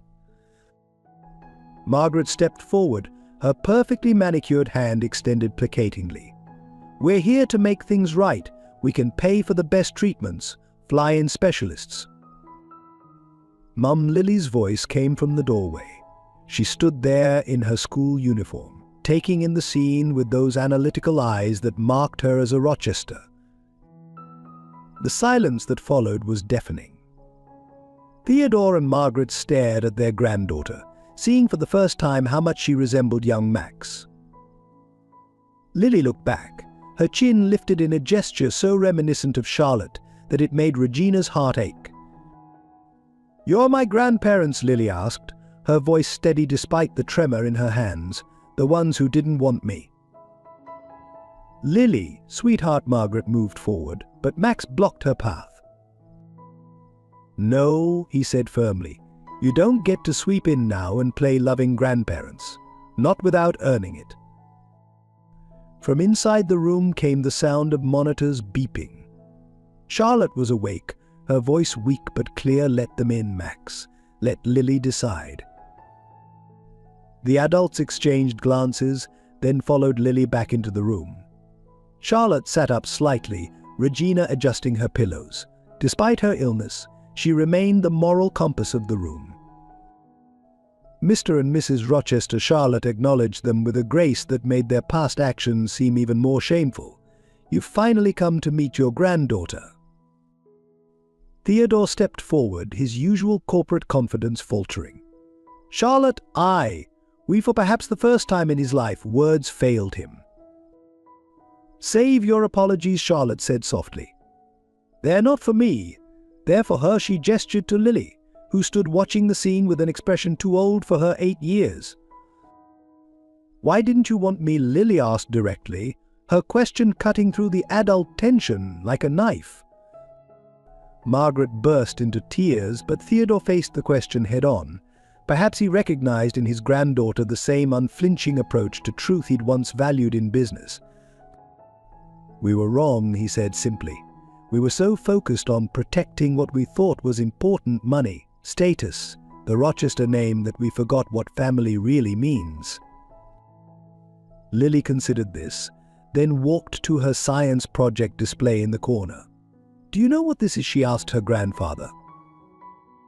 Theodore examined the solar panel array she'd created. It's brilliant, he said, genuine admiration in his voice, just like your father's early work. Mum helped me build it, Lily said. She taught me that real success isn't about how much money you make, but about how much good you do. The truth of her words hung in the room like a verdict.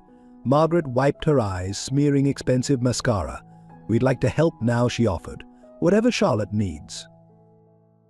What I need, Charlotte interrupted gently, is to know my daughter will be surrounded by people who love her for who she is, not what name she carries.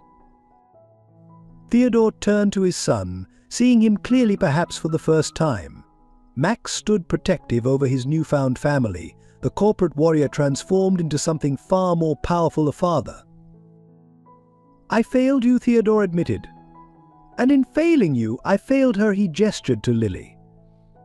But if you'll let me, I'd like to try to be the grandfather she deserves.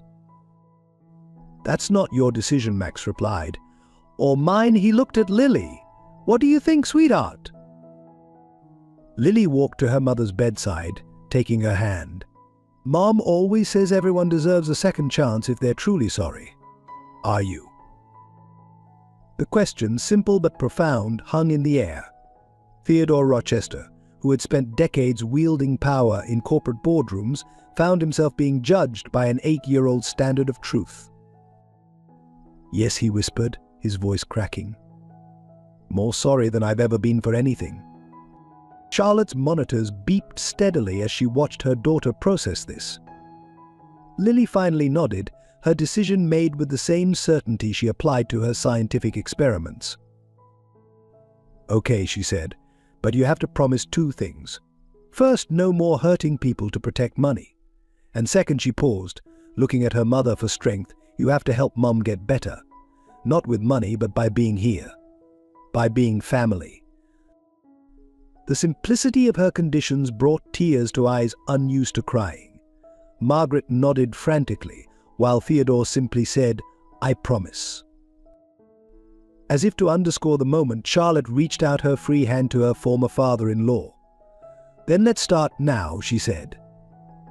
Tell Lily about Max when he was her age, about his first science project. And so, in a hospital room that had seen too much sadness, a fragile bridge began to form across the chasm of past mistakes. Theodore sat carefully in the visitor's chair, beginning a story about a young boy who once built a solar-powered car, while his granddaughter listened with shining eyes. Max watched it all, one arm around Regina's shoulders, remembering that sometimes the strongest foundations are built on the ruins of what we thought we wanted. The news broke on a Friday morning. Rochester Enterprises CEO walks away from billion-dollar merger. The financial world was in upheaval, stock prices plummeting as shareholders panicked. But Maxwell Rochester was nowhere near Wall Street. Instead, he stood in a small hospital garden, helping his daughter replant her mother's favorite flowers. The board wants an emergency meeting. Diana's voice came through his earpiece. The Korean investors are threatening legal action. Your father. Tell them I'll be there in an hour, Max replied, watching Lily carefully pat soil around a young lavender plant. The same plant Charlotte had grown on their balcony a lifetime ago. Up in room 412, Charlotte's condition had deteriorated rapidly overnight. The doctors spoke in hushed tones about hours, not days, while Regina paced the corridors, making calls to family members. The weight of impending loss hung heavy in the air. Max's phone buzzed again, Bernard Phillips this time. Rochester, you're committing corporate suicide. We can still salvage the merger if you come now. Your father has agreed to step in. No, Max's voice was firm. My father's methods are what got us here in the first place. Tell the board I have a different proposal. He ended the call, turning his attention back to Lily, who was explaining photosynthesis to another patient's child. His eyes sparkled with the same passion for knowledge he'd once had before spreadsheets replaced curiosity. Dad, Lily looked up, soil smudged on her cheek. Is your company going to be okay? The question caught him off guard. How many nights had she spent worrying about his empire while he'd been oblivious to her existence? Some things are more important than companies, he replied, pulling her close. Upstairs, monitors beeped with increasing urgency. Dr. Harrison emerged from Charlotte's room, her expression grave. Mr. Rochester, we need to discuss options. The experimental treatment. Cost isn't an issue, Max interrupted. It's not about money, the doctor said gently. It's about time and quality of life. The choice crystallized in that moment. His phone buzzed again, the board, the investors, his father, all demanding his presence. In his pocket, he could feel the weight of the merger documents, billions of dollars hanging in the balance. Lily knelt down to his daughter's level. Mom needs us now, but I have this meeting. Go, she said, trying to be brave. Your company needs you. The words struck him like a physical blow, his 8-year-old daughter, already learning to expect absence from her father, just as he had learned from Theodore. Max stood up, removing his earpiece and powering down his phone. He took off his tie, then his suit jacket. No, he said firmly. They don't need me, you do. He sent a single text to Diana Implement Protocol Phoenix years ago. He'd created this contingency plan for a hostile takeover. Now it would serve a different purpose, protecting his company while he protected what really mattered. Inside room 412, Charlotte stirred as they entered. The merger, she whispered, always thinking of others even now. Is nothing compared to this moment, Max replied, taking her hand. Lily climbed carefully onto the bed's edge, fitting perfectly in the space between them. Over the next few hours, as Charlotte's breathing grew more labored, Max's phone lit up with increasingly desperate messages. The stock was in freefall. The board was in chaos. His father was threatening to sue for control. But in that hospital room, something more important was happening. Charlotte, in moments of lucidity, shared stories of Lily's childhood first steps, first words, the time she dismantled her nightlight to understand how it worked. Max recorded every word, every detail, knowing these memories would become precious gold. Promise me, Charlotte whispered during a quiet moment while Lily slept. Promise me you'll choose her. Always. I promise, Max replied, and for the first time in his corporate career, he made a vow that had nothing to do with profit margins. The sun was setting when Diana appeared at the door, her face worried. Mr. Rochester, I'm sorry, but the situation is critical. The board is voting in 10 minutes. Max looked at his daughter, curled up beside her mother, then at Charlotte, fighting for every breath. The choice wasn't really a choice at all. Tell them to vote, he said quietly. Tell them Maxwell Rochester chooses to be a father over being a CEO. Tell them I'm transferring controlling interest of my shares to a trust in my daughter's name, with Regina as trustee until she's of age." Diana's eyes widened. "But sir, your father has controlled enough lives." Max finished. "It's time for a new Rochester legacy, one built on love, not power." The news would hit the financial papers tomorrow how the mighty Maxwell Rochester chose a hospital room over a boardroom, family over fortune. The stock would probably tank. His reputation as a business leader might never recover. But as he sat there, holding Charlotte's hand while their daughter slept between them, Max finally understood what real wealth looked like. It wasn't in the merger documents abandoned in his briefcase or the stock certificates in his office safe. It was in the way Lily's hand curled trustingly in his, in the peaceful smile on Charlotte's face as she watched them together, in the knowledge that he had finally made the right choice. His phone buzzed one last time. Bernard Phillips. "The board voted. You're out as CEO." "Good," Max replied simply, watching his daughter stir in her sleep. "Now I can focus on my most important job." He turned off his phone, tossed it into the visitor's chair, and settled in for the night watch. Outside his hospital window, the lights of Manhattan's financial district twinkled like distant stars, no longer the center of his universe. Maxwell Rochester, former CEO of Rochester Enterprises, now simply Dad, held his family close and knew that no corporate victory could ever match the wealth of this moment. The last week of Charlotte's life unfolded like a bittersweet symphony in room 412. The doctors had stopped their clinical predictions, the machines continued their steady rhythm, but time seemed to move by its own rules in this space between life and death. Charlotte rallied unexpectedly on a Tuesday morning, her eyes clearer than they had been in days. She asked for her lesson planner, insisting on writing final notes for her substitute teacher. "My students need consistency." She explained to Max, who watched in awe as she detailed each child's learning style and special needs. "Mrs. Thompson needs extra time on math problems," Charlotte dictated while Max typed. "And please make sure Billy gets his reading corner time. It helps with his anxiety even now." She thought of others first. The nights were the hardest. Morphine made Charlotte drift between past and present, sometimes calling out to a younger Max, sometimes speaking to a future Lily she wouldn't see grow up. "Promise me," she would say in her lucid moments, "promise me you'll record everything. Her first date, her graduation, her discoveries. I want to know she'll be remembered." Lily spent every moment she could at the hospital, doing her homework by her mother's bedside, reading aloud from their favorite science books. She had inherited Charlotte's gift for finding joy in small moments, celebrating when her mother managed a few spoonfuls of Jell-O, decorating the room with her latest science project drawings. Regina practically lived in the visitor's chair, running interference with well-meaning but intrusive visitors, ensuring Charlotte's dignity remained intact even as her body failed her. She kept a journal of Charlotte's stories, preserving memories like precious artifacts. On Thursday, Charlotte asked to see her students' artwork one last time.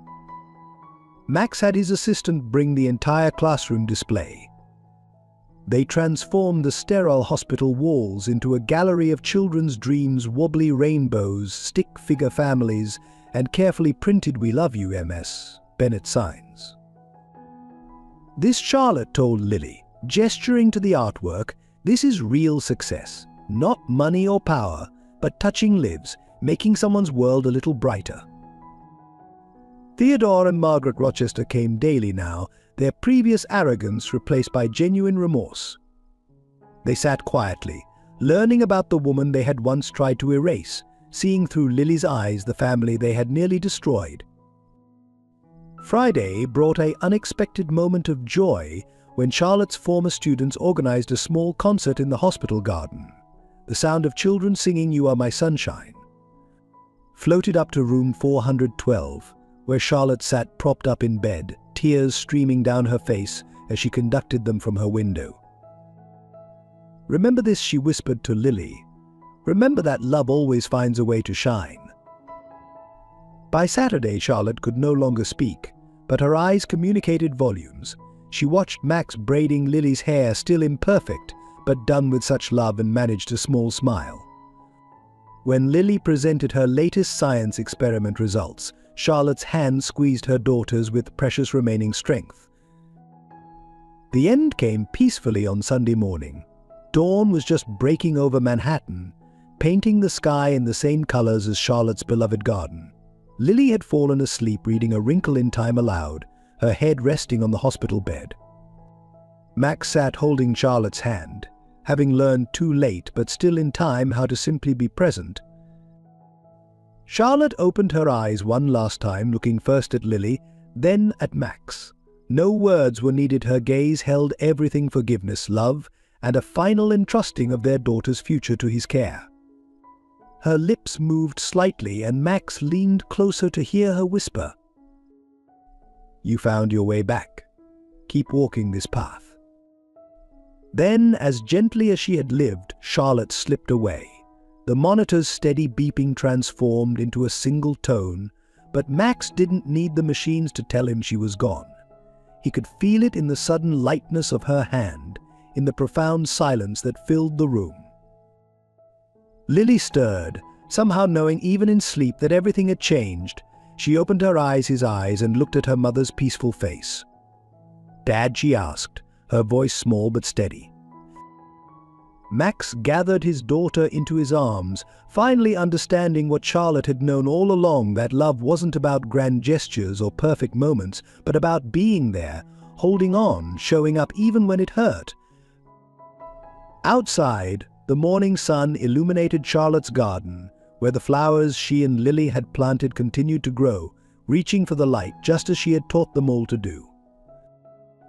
In room 412, a father and daughter held each other, beginning the long process of learning how to live in a world without Charlotte's light, but surrounded by the love she had cultivated so carefully.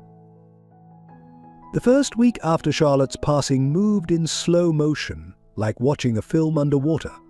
Lily maintained her composure through the funeral, standing straight-backed in her navy dress as her mother's students released white balloons into the autumn sky.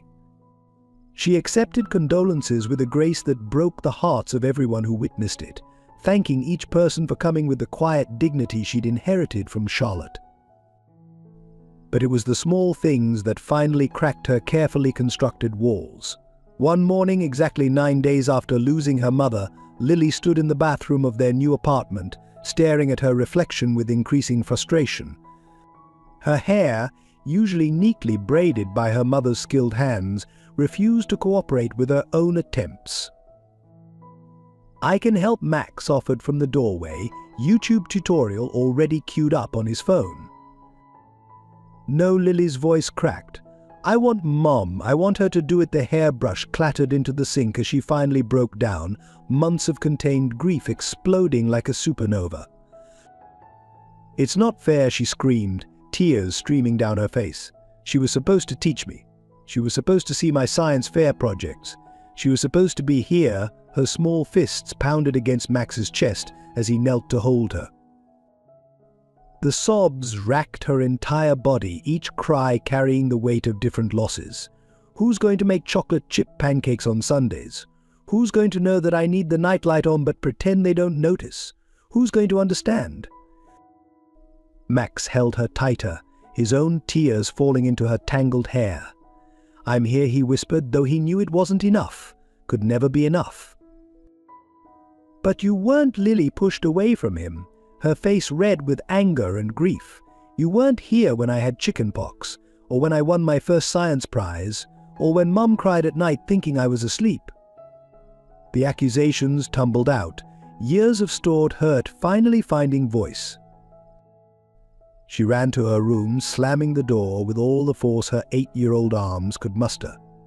Max could hear her throwing things, the muffled thuds punctuated by heart-wrenching sobs. Through the door, he watched helplessly as she tore down the newspaper clippings about Rochester enterprises that had once been her most prized possessions. "I hate the Rochester name," she screamed. "I hate being a Rochester. Rochesters only care about money and companies. Mum cared about people." Regina, who had been staying with them, appeared in the hallway. She moved to intervene, but Max shook his head. Their daughter needed this explosion of grief as much as she needed the oxygen in her lungs. Hours passed. The storms of Lily's grief came in waves. Sometimes she would allow Max to hold her, crying into his shoulder until his shirt was soaked. Other times she pushed him away, retreating into the fort of blankets she'd built in her closet, a hiding place Charlotte had helped her create years ago. Finally exhausted, Lily emerged from her room, clutching her mother's old teaching notebook. "I don't remember what her handwriting looks like," she whispered, panic rising in her voice. "Dad, I'm forgetting already. What if I forget everything?" Max led her to the living room where he'd been preparing for this moment. On the coffee table lay a leather-bound album not filled with corporate achievements or Rochester family history, but with memories of Charlotte. Photos, letters, small mementos he'd gathered from Regina and Charlotte's colleagues. "We won't let you forget," he promised, opening the album. "See? Here's the recipe for her chocolate chip pancakes in her handwriting, and here's the ticket from your first science museum visit together." Lily traced her mother's handwriting with trembling fingers. She drew little stars next to important notes, she said softly. "Just like you do," Max smiled sadly. "There's so much of her in you, Lily, in the way you light up talking about science, in how you care about others, in your strength, especially your strength." They spent the rest of the evening going through the album, Lily's grief gradually softening into bittersweet remembrance. She fell asleep on the couch, clutching her mother's notebook, and finally allowing herself to be a child who had lost her mother rather than a Rochester maintaining composure. Max covered her with a blanket, watching her tear-stained face in sleep. He understood now what Charlotte had meant about love being in the small moments. Sometimes those moments meant simply being present while your child's heart broke, knowing you couldn't fix it, but could help carry the pieces until she was ready to rebuild. The first time Max entered Charlotte's apartment after her death, the weight of his past choices nearly brought him to his knees. Every corner held evidence of the life he'd missed: Lily's height marks, penciled on the kitchen doorframe, Charlotte's neat handwriting on refrigerator calendars marking years of parent-teacher conferences he should have attended, science fair ribbons he should have pinned on his daughter's dress. In the master bedroom, a shoebox under Charlotte's bed revealed the true depth of his failure. Inside were hospital bills, marked payment plan rejection letters from insurance companies, and carefully documented overtime hours at her second job. But each piece of paper represented a burden she'd carried alone while he'd been signing million-dollar contracts in his corner office. "She never complained," Regina said from the doorway, watching him sink onto Charlotte's bed. "Even when she was working 18-hour days to afford Lily's science camp. He'll find his way back," she'd say. Max just forgot how to listen to his heart. The guilt was a physical presence now, crushing his chest. In Charlotte's closet, he found a dress he remembered, the blue one she'd worn on their first date. It still smelled faintly of her lavender perfume. A wave of memories hit him: Charlotte laughing in Central Park, teaching him about Renaissance art, believing in him when he was just another ambitious junior executive with dreams bigger than his bank account. "She kept your ring," Regina continued, pulling out a small velvet box. "Said Lily should have it someday, to remember that her parents' story started with love, even if it got lost along the way." Max opened the box with trembling hands. The engagement ring, modest by Rochester standards, but chosen with such hope and promise, lay nestled on faded velvet. He remembered Charlotte's joy when he'd proposed, how she'd said the size of the diamond didn't matter, because their love was what made it precious. On Charlotte's desk he found lesson plans extending months into the future. She'd prepared everything: detailed notes for her replacement, personalized learning strategies for each student, even birthday cards pre-written for her class. She'd fought death with the same quiet determination she'd shown in fighting his family's prejudice. "This is the worst part," he confessed to Regina, his voice breaking. "She died thinking of everyone else's needs. planning for her students' futures while I spent 10 years planning corporate takeovers. A familiar small voice came from behind them. Mom said you were lost, not bad. Lily stood in the doorway, clutching her mother's favorite book. The sight of her in this space, so clearly Charlotte's daughter, but with his eyes made the guilt sharper, more acute. I was worse than bad, Max admitted, kneeling to his daughter's level. I was a coward. I let others make my choices because it was easier than fighting for what mattered. But you came back, Lily said simply. Mom always said that's what love does, it finds its way home, even if it takes a long time. The wisdom in her words, Charlotte's wisdom, broke something in Max. 10 years of suppressed emotion flooded out as he held his daughter, both of them crying for different aspects of the same loss. Later, as they packed up Charlotte's belongings, Max found her diary. He knew he shouldn't read it, but one entry caught his eye. Maxwell will find his way back when he remembers who he was before the world told him who to be. Until then, I'll keep his heart safe in our daughter's smile. The guilt twisted anew. Charlotte had never stopped believing in him, even when he'd stopped believing in himself. She'd protected their daughter from bitterness, giving Lily the freedom to love a father she'd never met. That night, after Lily was asleep, Max sat in Charlotte's small garden on the balcony. The plants she'd tended so carefully were beginning to wilt, another responsibility he'd have to learn to shoulder. "I'm sorry," he whispered to the night air. "I'm sorry I made you carry it all alone. I'm sorry I wasn't brave enough to fight for us. I'm sorry I wasted so much precious time." The city lights blurred through his tears as he made a silent vow to the woman who'd loved him enough to let him go, who'd believed in him enough to preserve his memory for their daughter. He would spend the rest of his life trying to be the man Charlotte had always seen in him. The father Lily deserved, and maybe, just maybe, find a way to forgive himself. A soft breeze stirred the wilting flowers, carrying the faint scent of lavender, Charlotte's favorite. In that moment, Max understood that guilt could either paralyze or motivate. The choice, as always, was his to make. The revelation came 3 weeks after Charlotte's funeral, hidden in a letter Regina discovered while cleaning out her sister's desk. Addressed to Max but never sent, dated just weeks after he'd left. The pages trembled in his hands as he read.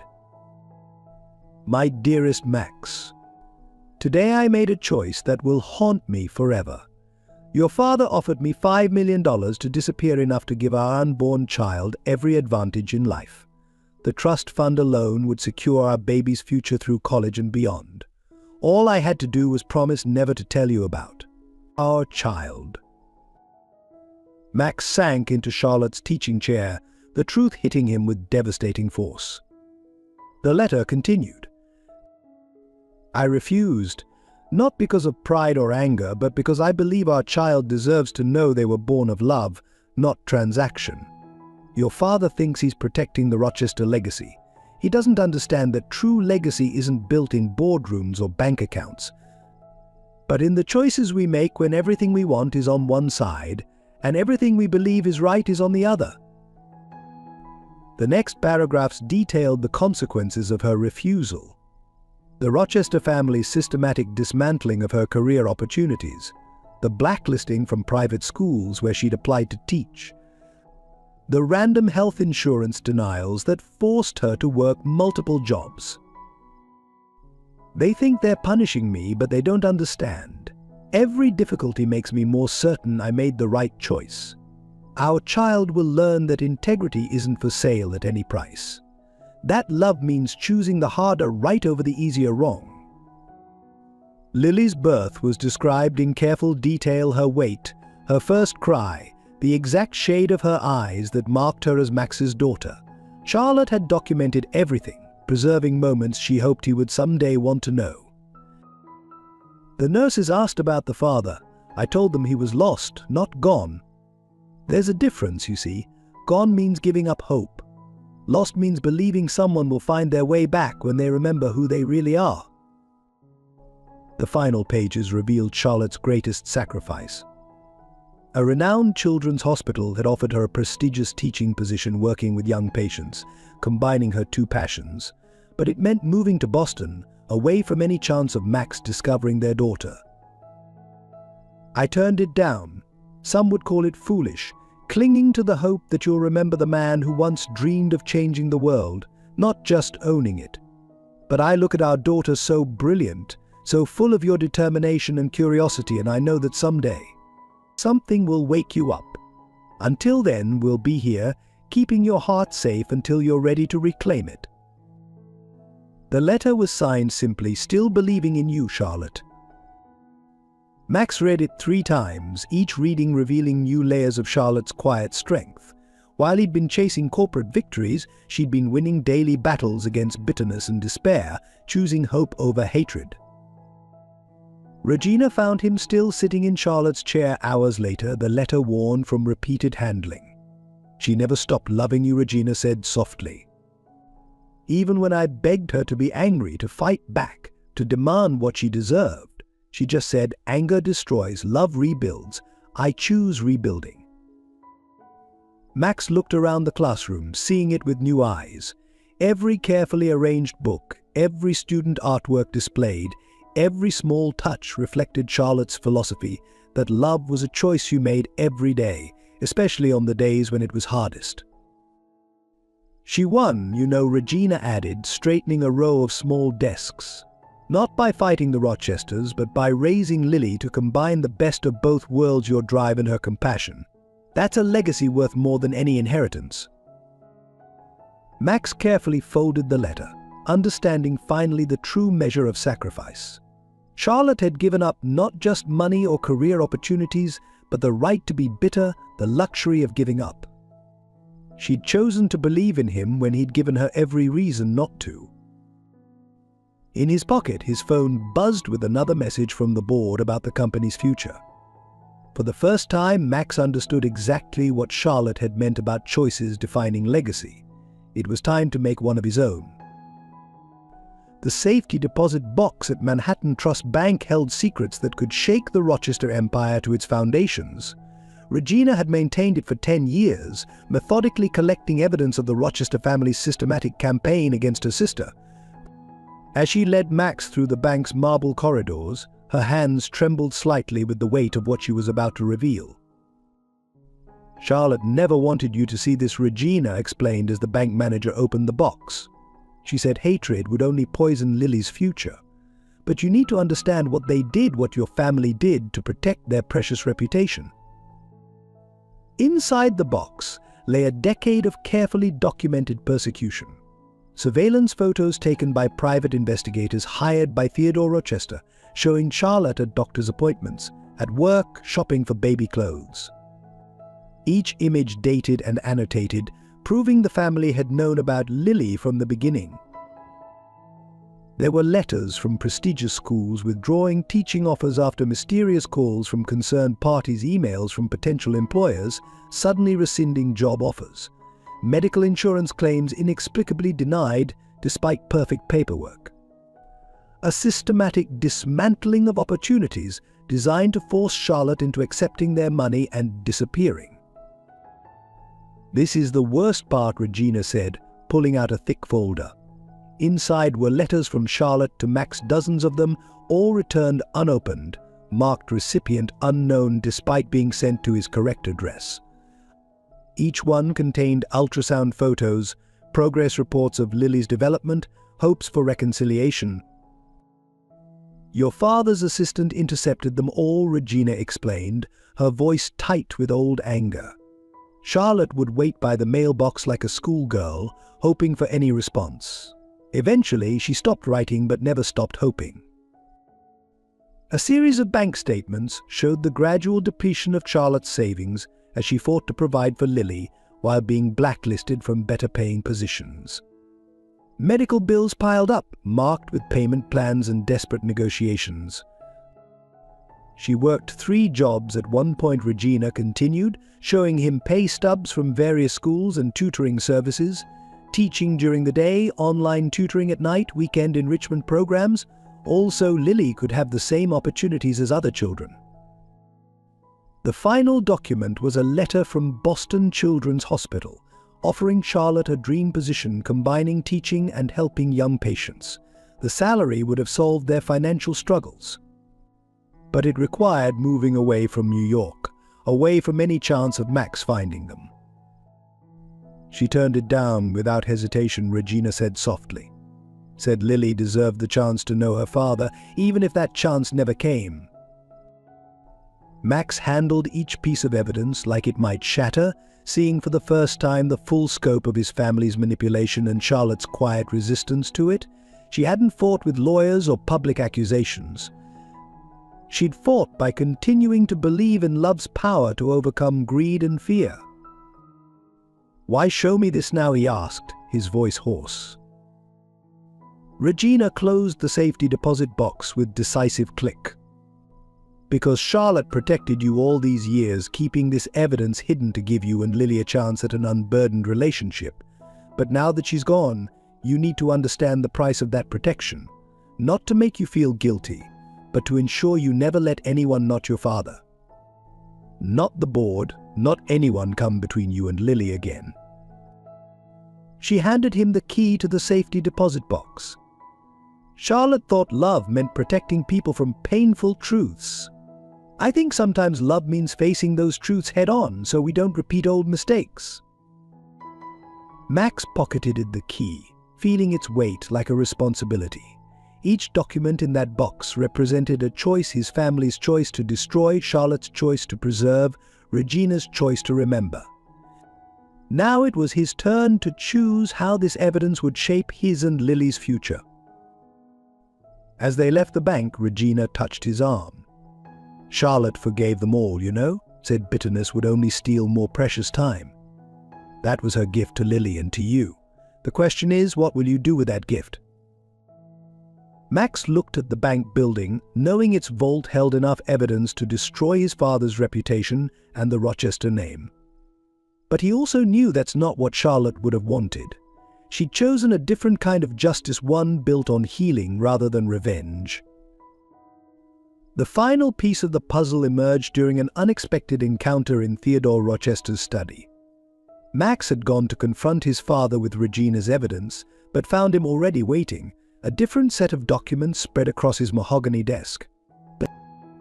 "I suppose it's time you knew everything," Theodore said, looking older than Max had ever seen him.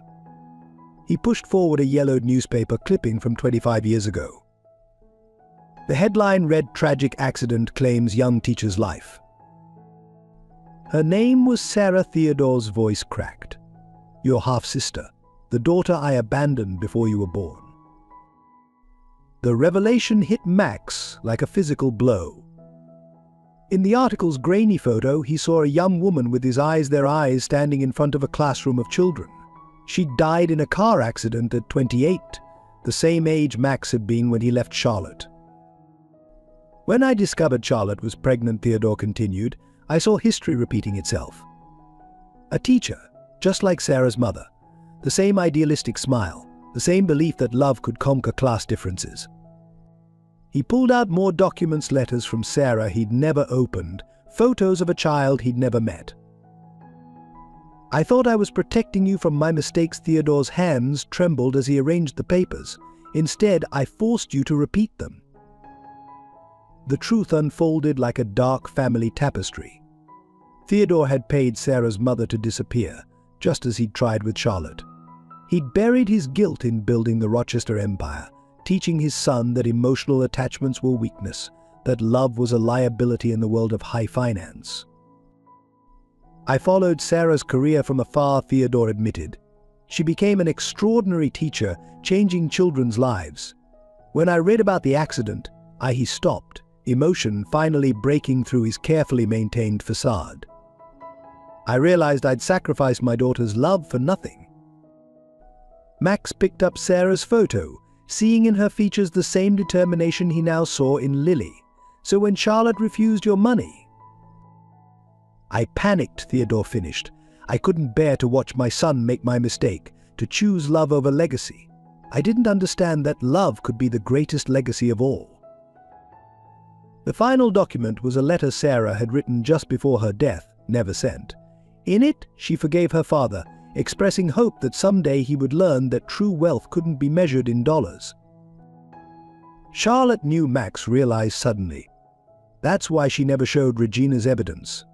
She understood you were acting from pain, not just pride. Theodore nodded, tears falling freely now. She came to see me, after declining the Boston position. Said she wouldn't let another Rochester child grow up thinking money was more important than love.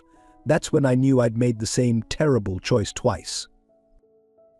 The study fell silent as both men contemplated the cost of their choices, 3 generations of Rochesters damaged by the same fear of choosing love over legacy. I can't change what I did, Theodore finally said, but maybe we can break this cycle. Lily deserves better than our family's pattern of sacrifice and regret. Max gathered the documents, proof of a family legacy far more complex than stock portfolios and corporate mergers. In trying to avoid his father's mistake, Theodore had engineered its perfect recreation.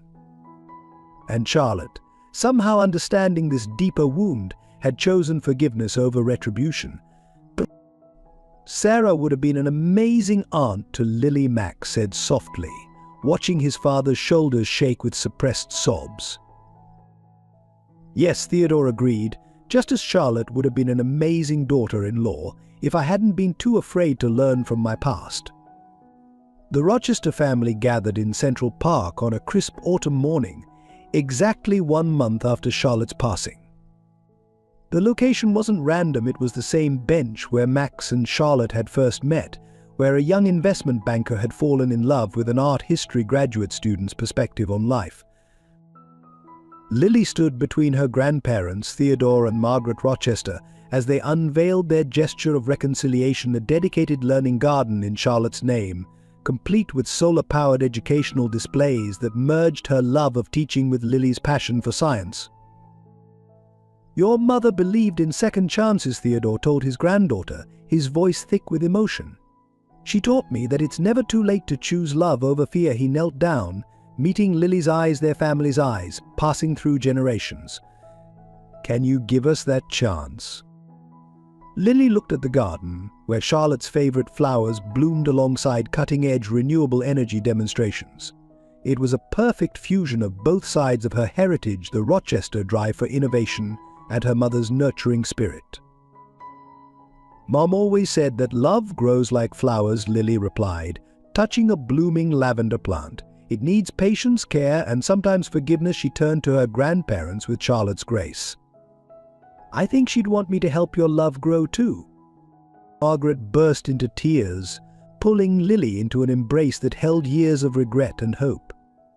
Theodore watched them, remembering another little girl he'd never hugged, Sarah, the daughter he'd lost to pride and fear. Max stood slightly apart, watching his daughter teach his parents about the solar panels she'd helped design.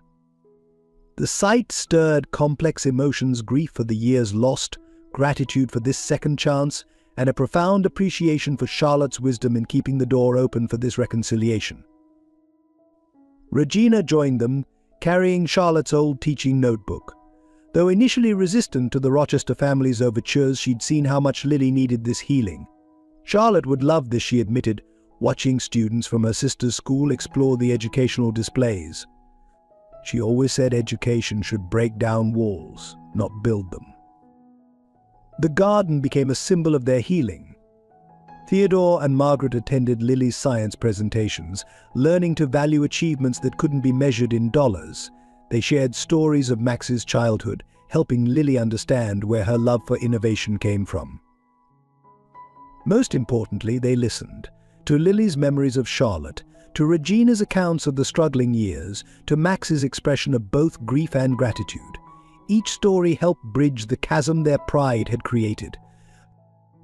One evening, as the family gathered for Lily's birthday, her first without Charlotte, Theodore made an unexpected announcement. He was stepping down as chairman of Rochester Enterprises, but not to retire.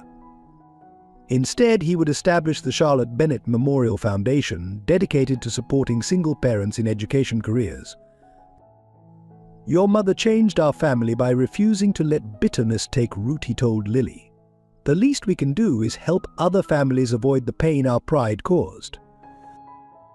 The Foundation's first project was a scholarship program for children of single parents, with preference given to aspiring scientists and teachers.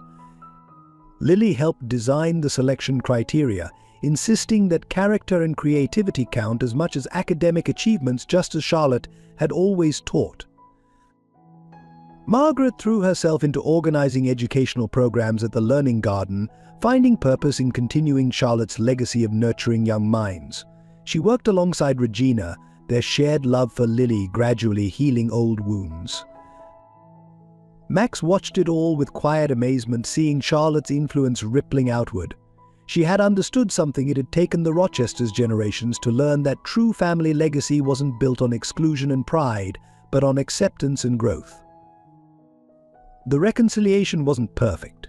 There were still moments of tension, old hurts that surfaced unexpectedly, but they faced them together, guided by the question that had become their family touchstone: what would Charlotte do? As autumn turned to winter, the Learning Garden continued to bloom, defying the seasons just as Charlotte had defied the odds. It stood as a testament to her belief that love, given enough time and nurturing, could transform even the hardest hearts into gardens of possibility. The miracle, when it came, arrived through an unexpected convergence of science and love. 6 months after Charlotte's passing, Lily's science project on cellular regeneration caught the attention of Dr. Sarah Zhang at Memorial Sloan Kettering's Research Division. The young scientist had been studying an experimental treatment that showed promising results in cases similar to Charlotte's. "This is remarkable," Dr. Zhang said, examining Lily's detailed analysis of cancer cell behavior. "Your approach to targeting specific cell mutations, it's similar to what we've been developing." She looked at Max with growing excitement. "And you said Charlotte's tissue samples are still preserved." What followed was a whirlwind of activity. Dr. Zhang's team discovered that Charlotte's cancer had a unique genetic marker that matched their experimental protocol perfectly. More importantly, the latest test results revealed something extraordinary: microscopic signs of cellular regeneration in the preserved samples. "It's unprecedented," Dr. Zhang explained to the stunned Rochester family. The treatment she received, combined with her body's natural response. "There's a possibility that if we had known sooner." The words hung in the air, heavy with might have beens. But Lily, with her mother's determination and her father's analytical mind, refused to dwell on regret. Instead, she threw herself into working with Dr. Zhang's team, applying her understanding of renewable energy principles to cellular regeneration. The breakthrough came on a rainy Tuesday, exactly 1 year after Charlotte's passing. Dr. Zhang's research, supported by Lily's insights and Max's resources, led to a revolutionary treatment protocol. While it came too late for Charlotte, it showed remarkable success in patients with similar genetic markers. The Charlotte Bennett protocol, as it came to be known, began saving lives. Parents would have more time with their children. Families wouldn't face the same heartbreak that the Rochesters had endured. Charlotte's legacy lived on in each person given a second chance. Theodore Rochester, moved by the impact of his granddaughter's work, established the Charlotte Bennett Center for Innovation in Cancer Research. The center combined cutting-edge medical research with a teaching facility, embodying both Charlotte's passion for education and Lily's dedication to science. "Your mother always said that love finds ways to grow even after loss," Regina told Lily during the center's opening ceremony. "She would be so proud seeing how you've transformed grief into hope for others." The center's main research laboratory featured a wall-length photograph of Charlotte teaching, her smile radiating the same warmth that had melted the Rochester family's rigid facades. Below it, a plaque bore her words, "Every ending holds the seeds of new beginnings." Dr. Zhang worked closely with Lily, mentoring the young girl's growing interest in medical research. "Your mother's cells taught us something remarkable about resilience," she explained. "Even after everything, they never stopped fighting, never stopped fighting, never stopped trying to heal." Max, watching his daughter work alongside world-class researchers, understood that, while they couldn't bring Charlotte back, they could ensure her spirit of healing and hope touched countless lives. The woman who had chosen love over bitterness was now helping save others through the very qualities she had embodied. The Charlotte Bennett Protocol became known not just for its medical success, but for its holistic approach to healing. Following Charlotte's teaching philosophy, the treatment included support for patients' emotional and educational needs, especially for parents of young children. Mom always said that healing happens in many ways. Lily explained to a group of medical students. Sometimes through medicine, sometimes through learning, sometimes through learning, sometimes through love. The best healing combines all three. Though Charlotte couldn't witness these developments physically, her influence was evident in every aspect of the center's work. From the garden therapy program that echoed her love of growing things, to the educational support services for patients' children, her spirit of nurturing and hope pervaded every corner. In this way, Charlotte achieved a different kind of recovery, not of body, but of legacy. Her commitment to choosing love and growth over bitterness and fear had sparked a chain reaction of healing that would continue long after her passing, touching lives she could never have imagined reaching. The true miracle, Max realized, wasn't just in the medical breakthroughs, but in how Charlotte's love continued to transform and heal, even beyond the boundaries of life itself. 5 years after Charlotte's passing, the Rochester family gathered at Lily's middle school graduation. The 13-year-old valedictorian stood at the podium, her mother's grace and her father's determination evident in every word of her speech. "My mother once told me that success isn't measured by what we gain, but by what we give." Lily began, her voice clear and confident. "She taught me that true legacy isn't built in boardrooms or bank accounts, but in the lives we touch and the love we share." In the audience, Max sat between Regina and his parents, marveling at how much had changed. The Charlotte Bennett Center for Innovation in Cancer Research had saved hundreds of lives. The Learning Garden in Central Park had inspired similar projects across the city. The Rochester name, once synonymous with corporate power, now stood for something greater: the power of love to transform and heal. Theodore and Margaret Rochester, once so focused on protecting their family's monetary legacy, now spent their days working with the foundation, helping other families avoid the mistakes that had cost them so dearly.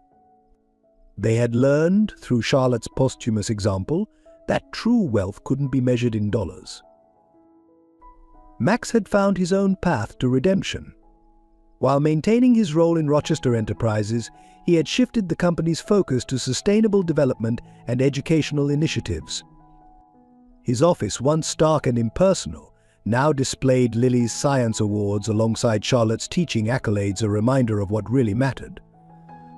Regina, who had carried the weight of her sister's secrets for so long, had found peace in helping other families navigate similar challenges. The support program she developed at the Charlotte Bennett Center became a model for hospitals nationwide. As Lily concluded her speech with her mother's favorite quote about love growing like flowers, Max reflected on the lessons Charlotte had taught them all. She had shown them that forgiveness was stronger than pride, that love could bridge any divide, and that true legacy was built in moments of choice between fear and faith. The Rochester family's journey from brokenness to healing had become a testament to Charlotte's wisdom. They had learned that family wasn't about perfect moments or flawless performances, but about showing up, trying again, and choosing love even when it seemed impossible. After the ceremony, as they gathered in the learning garden that had started their healing, Lily placed fresh lavender, Charlotte's favorite, beside her mother's memorial plaque. The garden, like their family, had grown more beautiful through careful tending and patient love. "Mom would love this," Lily said softly, watching butterflies dance among the flowers. "Not just the garden or the center, but how we've all grown together." Max put his arm around his daughter, seeing in her the perfect blend of Charlotte's compassion and the Rochester determination. They had all been transformed by Charlotte's love, not despite her absence, but because of how she had lived and what she had taught them about the power of choosing love over fear. "Your mother," Max replied, always knew that love was the best investment we could make. It just took some of us longer to learn that lesson. As the sun set over Central Park, casting golden light through the garden's solar panels, the Rochester family stood together, different from what they had been, but stronger for having been broken and reformed by love. They had learned that true healing didn't mean forgetting the past, but growing from it, just as Charlotte had always believed they could.